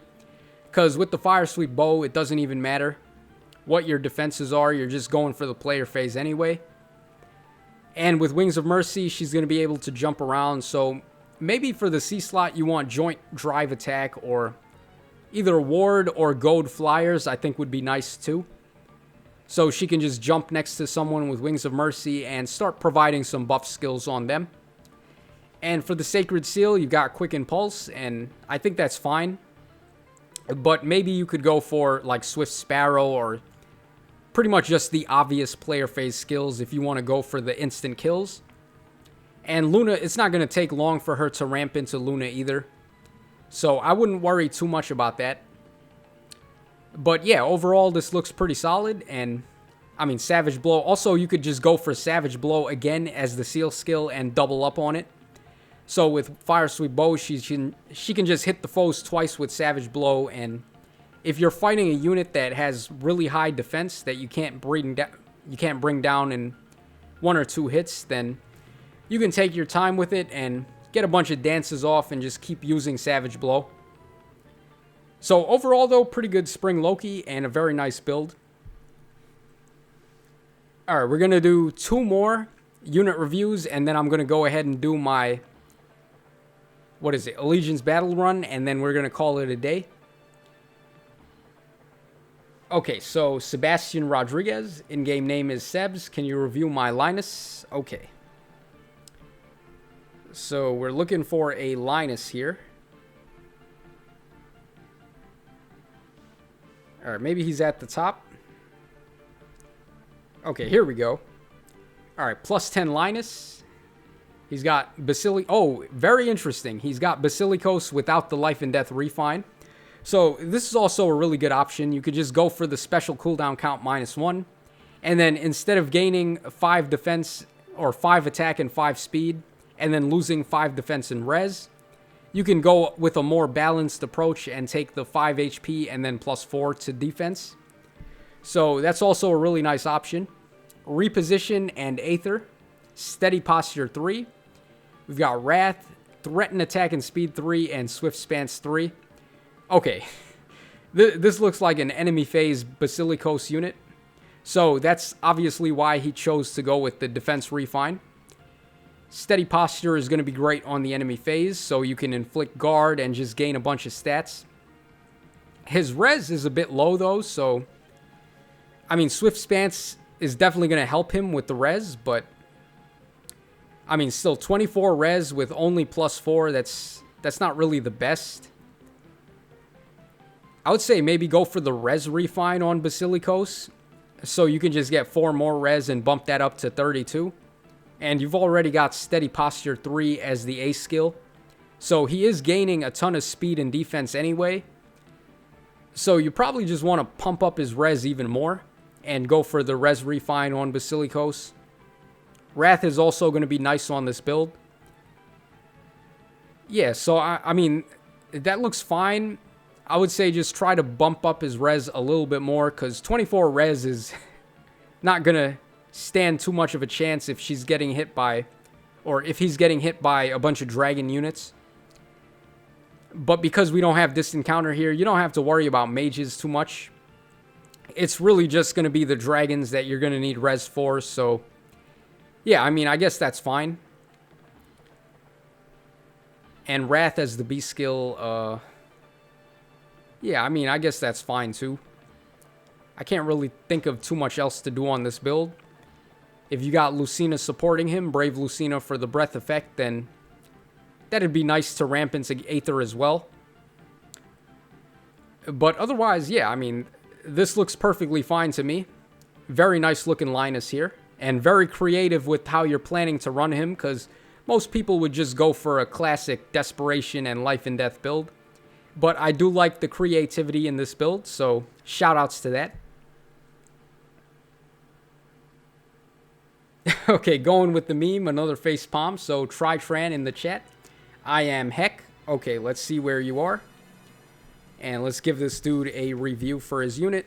And this is going to be the last unit review, and then we're going to go ahead and play some AB. And then we're going to wrap things up. So apologies to anyone that wanted a review and I didn't get to you, but it is getting a bit late, so we're going to have to call it quits very soon. Okay, so we've got a Celica here at +2, plus defense as the Ivies. Unfortunately, he's only pulled 3 copies, so that's probably the best that he saw.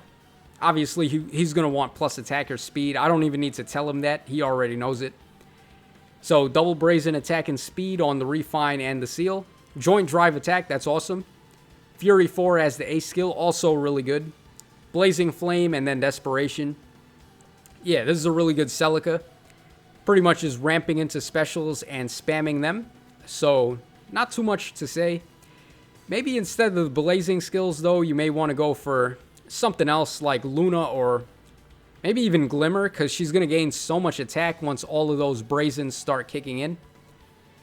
So, Brazen, attack and speed twice, and then you run a 2-hit special like Moonbow instead, so you can activate it more frequently with Desperation. That could probably work out just fine. And Joint Drive Attack is going to be amazing. It's pretty much the best C skill in the game, I think, if you just have it on the whole team. So, shoutouts to that. A poor Lilith had to die to this Celica, but I mean, Celica is really awesome, so this is a pretty good build. And all you really got to do now is focus on getting those merges and getting the right Ivies, and your Celica is going to be good to go. So that's going to wrap us up for the unit reviews today. Once again, I'm sorry to anyone that we missed and we didn't get to, but we will be streaming every week on Wednesday, so if you missed it, then try again next week, and I will try to get a unit review for you. But let's just wrap things up with Allegiance battles now, so we can call it a day here. Okay, so it's Earth season, and the unit we got to beat is Gunthra. So let's see here. Who is Alm paired up with? Okay, he's paired up with Lucena. That's probably fine. She does have that really clutch future vision, which I've come to appreciate a lot in Allegiance battles. So we might just keep that. And then for Surtur, I'm going to have a red unit paired up with him. Oh, Alm doesn't have a seal for some reason, so let's go ahead and give him... I guess let's go with Swift Sparrow. Yeah, so let's just hop right in and let's see what the map is. I really wish that they would have a check map feature in this mode, but they don't. So, oh, wow. Stupid me, I forgot to set who my friend unit is going to be. But we do get a glimpse at the map, so... Okay, this one is actually one of the harder ones, because it's just a bunch of wall tiles, and then you're going to get bum rushed by all the units that spawn behind there. So, what do we do here? Okay, we're going to definitely want a bunch of units that have Gale Force for this, actually. Because all these units behind me, I'm going to want to be able to take them out in one turn. And if we can get around and then find a way to deal with these guys, we should be okay. Yeah, so... Alright. I think I have an idea of what we may want to do here. So I'm going to change the pair-up units. Let's have Alm supported by a blue unit with Gale Force. So maybe Cordelia. Yeah, let's go for Cordelia. And I'm also going to give her Heavy Blades so we can ramp into Gale Force and just make that go easier. So, Cordelia, where are you at? Is she at the top? Nope. Okay, so I maybe just missed her. Alright, there she is. Alright, so Heavy Blade on her. And let's see. Yeah, I think that's basically it. And then I'm just going to have Surtur support with a red unit that's got some Gale Force action. So, let's see here. What do we have on the friends list that we can use? Any red unit with Gale Force is going to be pretty much what we go for. And it doesn't look like any of them have Gale Force, unfortunately. Oh, here we go. We got a bunch of Ellywoods here. Alright, let's go with this one. He's got Gale Force and Lull Speed and Defense. So that looks like what we're talking about. And let's just hopefully get this run done on the first try so we can get out of here. Okay. So... Oh, we can actually go for the bait on this Python right now. Yeah, but unfortunately I took Ellywood and he doesn't have distant counter. So we're not going to be able to do that actually. Okay, this map, I mean, it's very tricky trying to beat this map, so... Right now, I'm actually not sure how I want to approach this. Let's just start by moving Kata out of the way. And let's switch into Cordelia, I guess. Yeah, there's no way he can start attacking me right away. At least I don't think so. So I'm going to break a couple of these wall tiles for now. And let's put Cordelia over here, actually. Alright, let's see what happens here. Okay, so Python is attacking Tiki, but that's fine. We're not going to die here, so that's no problem. He is getting Moonbow, though, so he might do a bit of damage. Oh, man, we barely survived that. And then he goes for the heal on Python. Okay, Ellywood, we're not going to be able to get Gale Force because this guy doesn't actually do a counterattack on me. That sucks. Yeah, oh boy, we're in a lot of trouble here.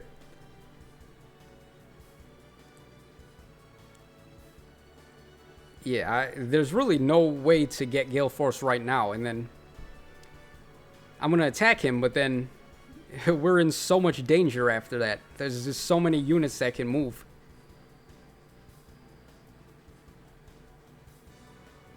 Okay, I could just kill his Python and then do something else, but... Huh.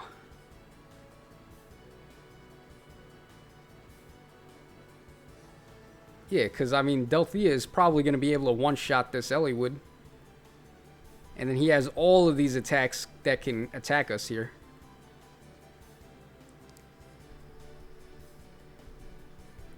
Okay, so, I mean, the best thing I can think to do, actually, is to just...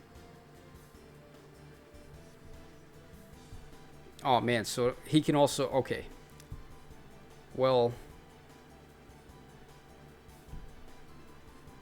Yeah, because Python, he's going to be able to finish off... Actually, is he going to be able to finish off Kata? I don't know about that. We do have color advantage on him. Even though he is a bow, we might just survive that. Alright, we definitely have to get Tiki out of the way, though. And then Alm... Yeah, that's not happening. We're going to...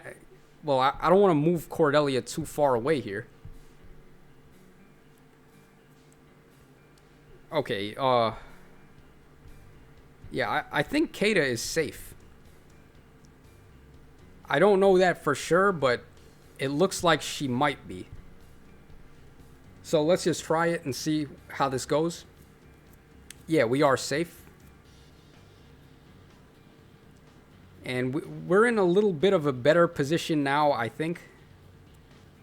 Because now what we can do is switch into Cordelia.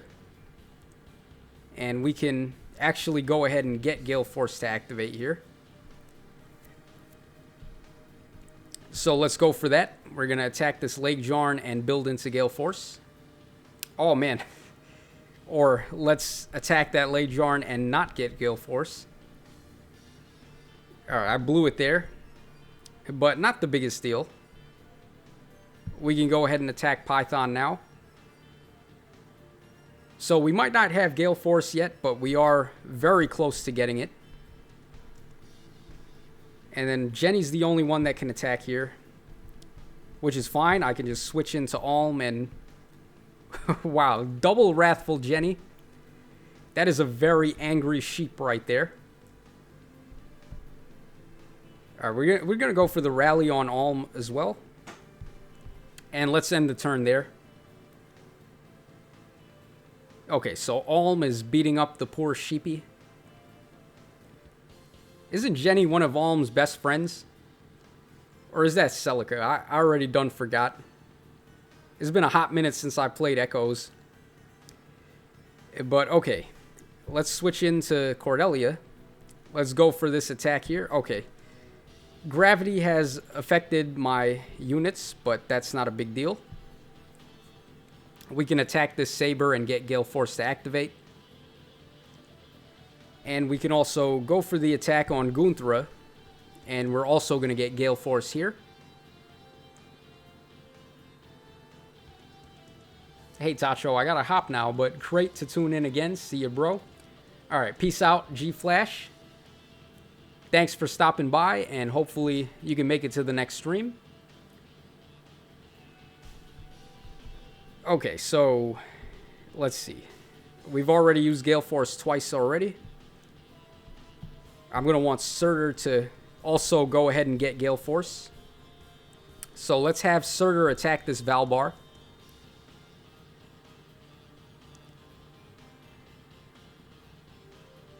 Okay, good stuff.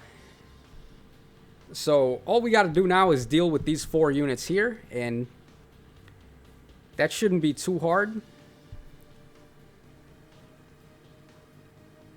Alright, we're going to want Alm to beat... oh, wow. Alm can't even beat Faye there. Okay, that's interesting. And then he's got all of these red units. Tiki is also not safe because any of these units attack her, they're going to get the KO. So actually, it looks like we have to just go in right now. Yeah, I'm not going to be able to activate Gale Force again on this turn with any of my units. All we can really do is just get a bunch of KOs now. And we're not color matching anymore, so our score is going to tank. But I can't, like, we're in a really bad spot here.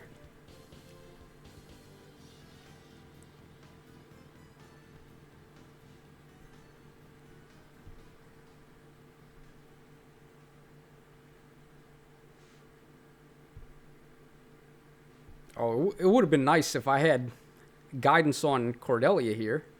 Because then we could finish off these 2.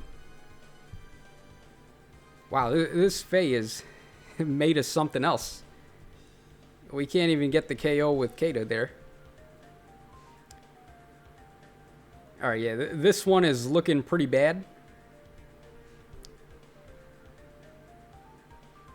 All we can really do is just go for a bunch of attacks with Eliwood.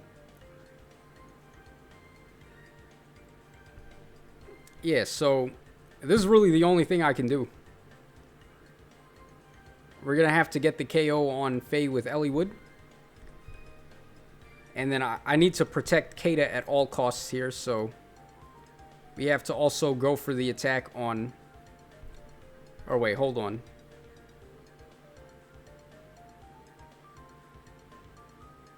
Yeah, either of these units are gonna just attack Kata and then we lose. Unless I do this. Yeah, hold on. Let's actually go for... Let's have Kata attack Mei here.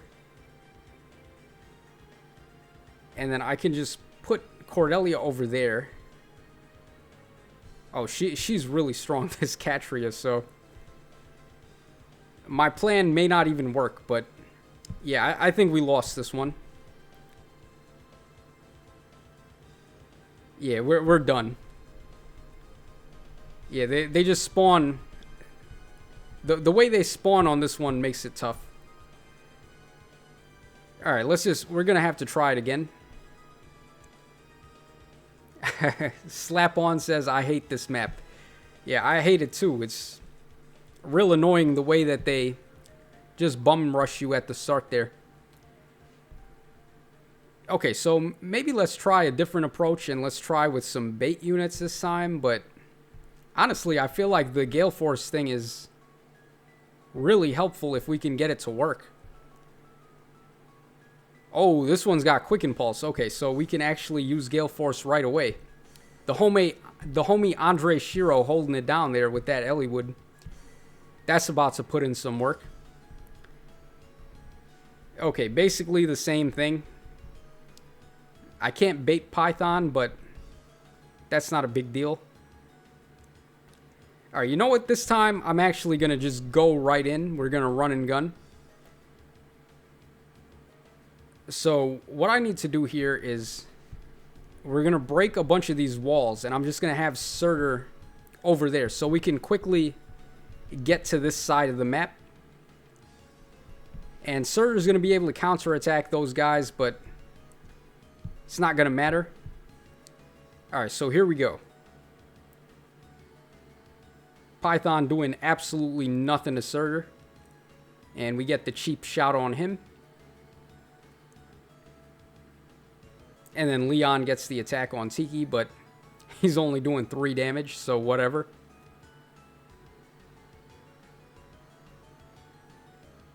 And then these two over there, not a big deal with them. Okay. So, I'm going to have to break a couple of these tiles here.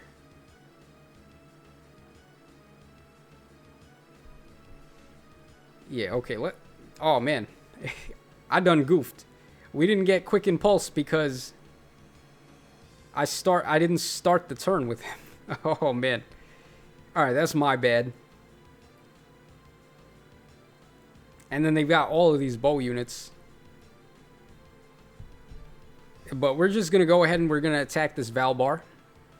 So we can just quickly get Gale Force with Surtur.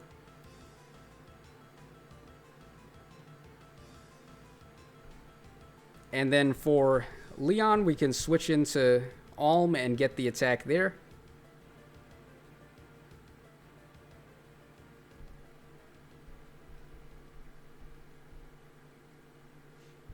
Is that even the best move? I don't even know.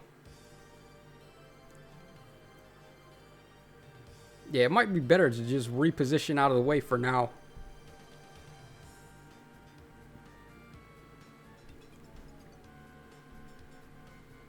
Yeah, I can attack Leon with Alm.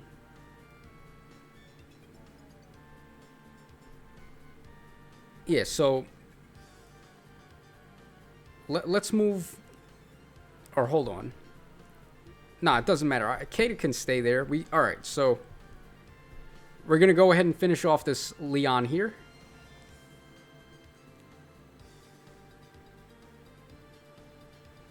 And then all we got to worry about really is Python. And we already know that Kata can survive that. And then for here, like Levitain, how much damage does she do?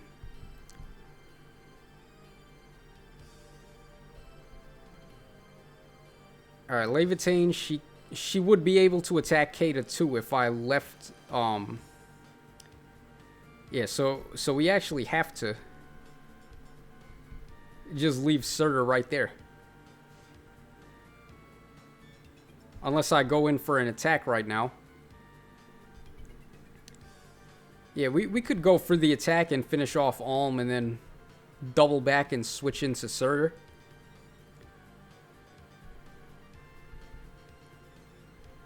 Or we could just leave Eliwood there and then... None of his units can really beat this Eliwood. So I think we're safe, to be honest. Oh, man. Okay, so... Python was able to get the double attack on Kata. I didn't know he could do that. He used Harsh Command with Claire to negate the speed buff, or the speed debuff, so I didn't think about that. Alright, so we gotta try again. Oh, man. This map. I wish I had a dancer that I could use for this mode, because that would just be so helpful. Alright, let's just try again with a different red unit this time. This time I'm going to run a red bait unit so we can get rid of that stupid Python. Do any of these red... Okay, we've got a Tiki with distant counter. We've got this one here. This one might work. We've also got all of these Annas. Oh, this Canis might be pretty cool. You don't really see Canis too often at plus 10. There's also Lysithea. Yeah, I think I'll just try to bait him. So, probably this Tiki, or maybe this one. Either of these look like they'll work just fine. I'm going to go for the one with Breath of Fog, though. Yeah. Or maybe one of these other DC units. Okay, this one's got Vantage. That's nice. Vantage Lake Jarn. Or we've got this Roy here with Blazing Wind. Yeah, you know, I think late... Oh, hold on. I got another idea. Tell you what. What I can do is run my Roy, actually. So what I'm going to do... I'm going to pair up Alm with Roy instead of Cordelia. And I'm going to give him the Flashing Blade Seal so he can bait and we can also use him for Gale Force. And that's going to help us out so we can bait and then we can have the player phase. And I'm going to have to take for my friend a blue unit. But this should work out a little bit better. So who's our blue unit going to be? Anyone that probably... Actually, this Lucena with Future Vision could help us out a bit. There's no Legendary Crom. I would have wanted to take him for the extra repositions. Alright, this Barricad's not the dancing Barricad, so we're going to ignore him. Okay. Yeah, probably Lucena, to be honest. I don't think any of these units... Or we could go with Nyla. Nyla's really good, too. But, nah, I think we want Lucena for the Future Vision. So let's just try this. Hopefully this one goes a little bit better. And, of course, the time I bring the red unit to bait, they don't have Python.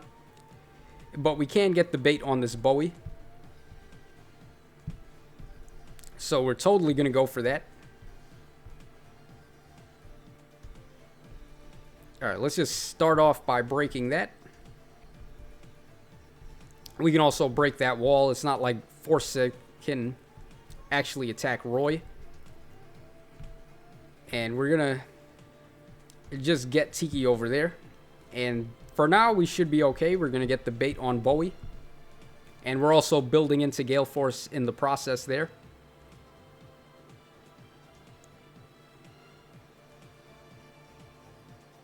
Alright. In the chat, we've got SL Name. What's up? Can't you just use a Dancer as a pair-up unit for your Legendary Alm? Yeah, I mean, I could do that, but then I also have to get KOs with the units, so things could get a little tricky if I try to do that. Okay, I'm going to pull off some shenanigans here. I think Surtur should be fine to beat this guy in one round, and then we're also going to get Gale Force. So I'm going to use Future Vision here, and then we're going to switch into Surtur, and unfortunately, we actually couldn't get the KO there, but I could still do it if I use the Rally Attack skill. Yeah, so we can Rally Attack on Surtur. He can attack Forsyth. He's going to get a second action. Then I switch into Lucena, and we get the finish on Celica. And then I just switch back to Surtur, and we can face tank all of these guys. So I think that's what we're going to go for. Yeah, so let's go ahead and have Tiki use Rally Attack on Surtur, and then we can finish off Forsyth. And we're going to ramp into Gale Force as well.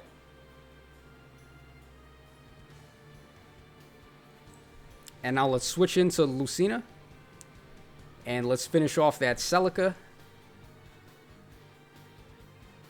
And now we can just go ahead and switch back into Surtur, and hopefully he'll get the bait on Ylger as well. That would be real helpful.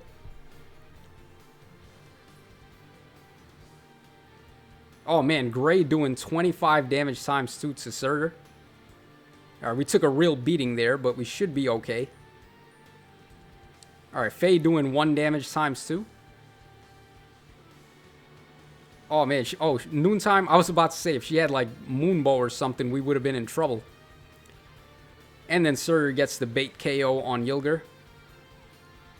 Okay, so things are looking a little bit better here. But now all of these units on the other side have shown up. Alright, Roy with Gale Force, we can just go ahead and finish off Gunthra and get a second action. So let's go for that.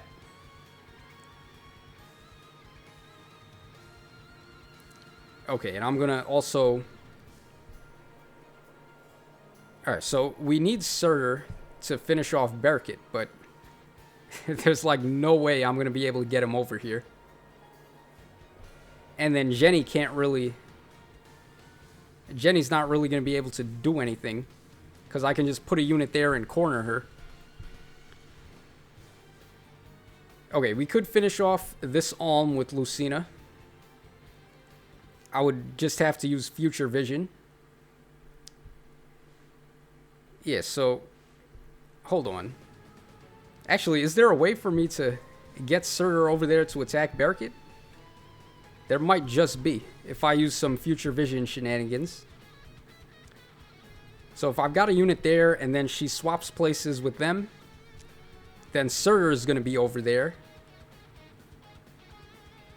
And then if I had Kata there...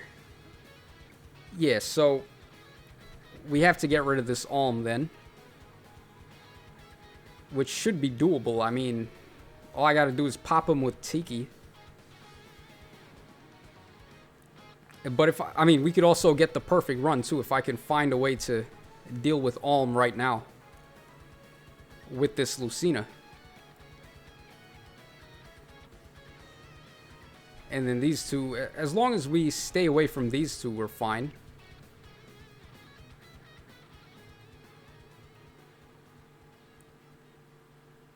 Alright, we got Merrily0 in the chat saying hello. What's up?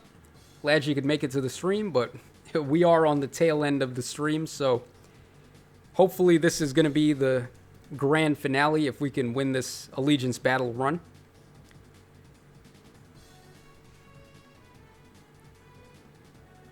I mean, we might not get a perfect run, but we're going to get pretty close if I just go for the KO here with Tiki. And we're going to avoid those two. Jenny's got 52 attack, and we have 39 res. And we're going to have 19 HP after that, so Jenny would actually be a threat here. I could kill her in the worst case scenario with Kata, though. Yeah, no, I just want Lucena to get over here so we can finish off Berkut. With Surtur, of course. And the best way to do that is, first we got to get rid of this Alm. So we're just going to go ahead and pop Alm with Tiki.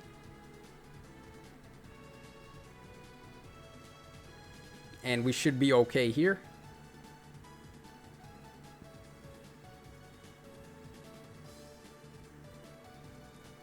And now we can... Alright, so 1, 2, 3. So... Alright, so Tiki is in danger of getting hit by Gray. Or is she actually? No, she's not. Yeah, no, Tiki... Only if I use Future Vision here. Yeah, so we're going to do this, and then I'm going to switch into Surtur. We can get the attack on Bearcat. And now we've got Gale Force. So, looking pretty good. And these two can't even touch us. And for this Jenny over there, it'd be great if I could get Alm over there to attack her. Alright, she's got 52 attack, and then Tiki's at 46 res. None of these units have chill res, so Tiki's fine. Surtur won't be fine, though. We got to get him out of the way. So let's just go ahead and move over there. Jenny has gravity, though. That could suck. Alright, but we're looking pretty good this time around. Yeah, so... I mean, I'm going to go for the reposition here, and then I'm also going to switch into Alm. And we're going to end the turn there. Okay, so Jenny attacking Kata, that's fine. We are going to get hit by gravity, though. And then these two over there, I don't really care about them. Okay, so Alm, we're going to get the finish on Jenny.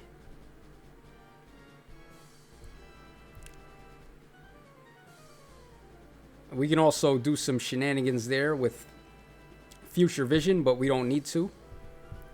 Just get Tiki out of the way and finish off Jenny. And we're pretty much golden at this point. Just 2 more units left, and I don't think anything's going to go wrong here. So there we go. Allegiance Battles is done. I'm going to probably have to come back in, though, so we can get a better run going. And we can go for the finish on Gray with Lucena, and then all we got to do is beat up that Fae with Alm, and we're pretty much home free. So put Kata over there, and we can jump, and there we go. Gravity sucks, yeah. I hate gravity. It's a really underrated ability, though. Most people go for, like, pain and stuff like that. Panic as well, but gravity is real clutch in certain situations. So we almost got the max score, but almost isn't quite good enough. We're going to have to try one more time. Well, I'll try on my own time, because we've been streaming for, like, over 4 hours, I think, or like 3 hours. So that's probably going to wrap us up for today. And let's take a look at where we are here. Alright, so I'm going to be ranked 2 on my friends list with the score that I got there. So that should be fine for now, but I will hop back in and fix that later. So that's it for today, guys. We streamed for quite a while, so thanks to everyone for hopping by and hanging out with us. I think it was a pretty good stream overall. We did some unit reviews, and we got my runs done. So, yeah, that's going to wrap us up.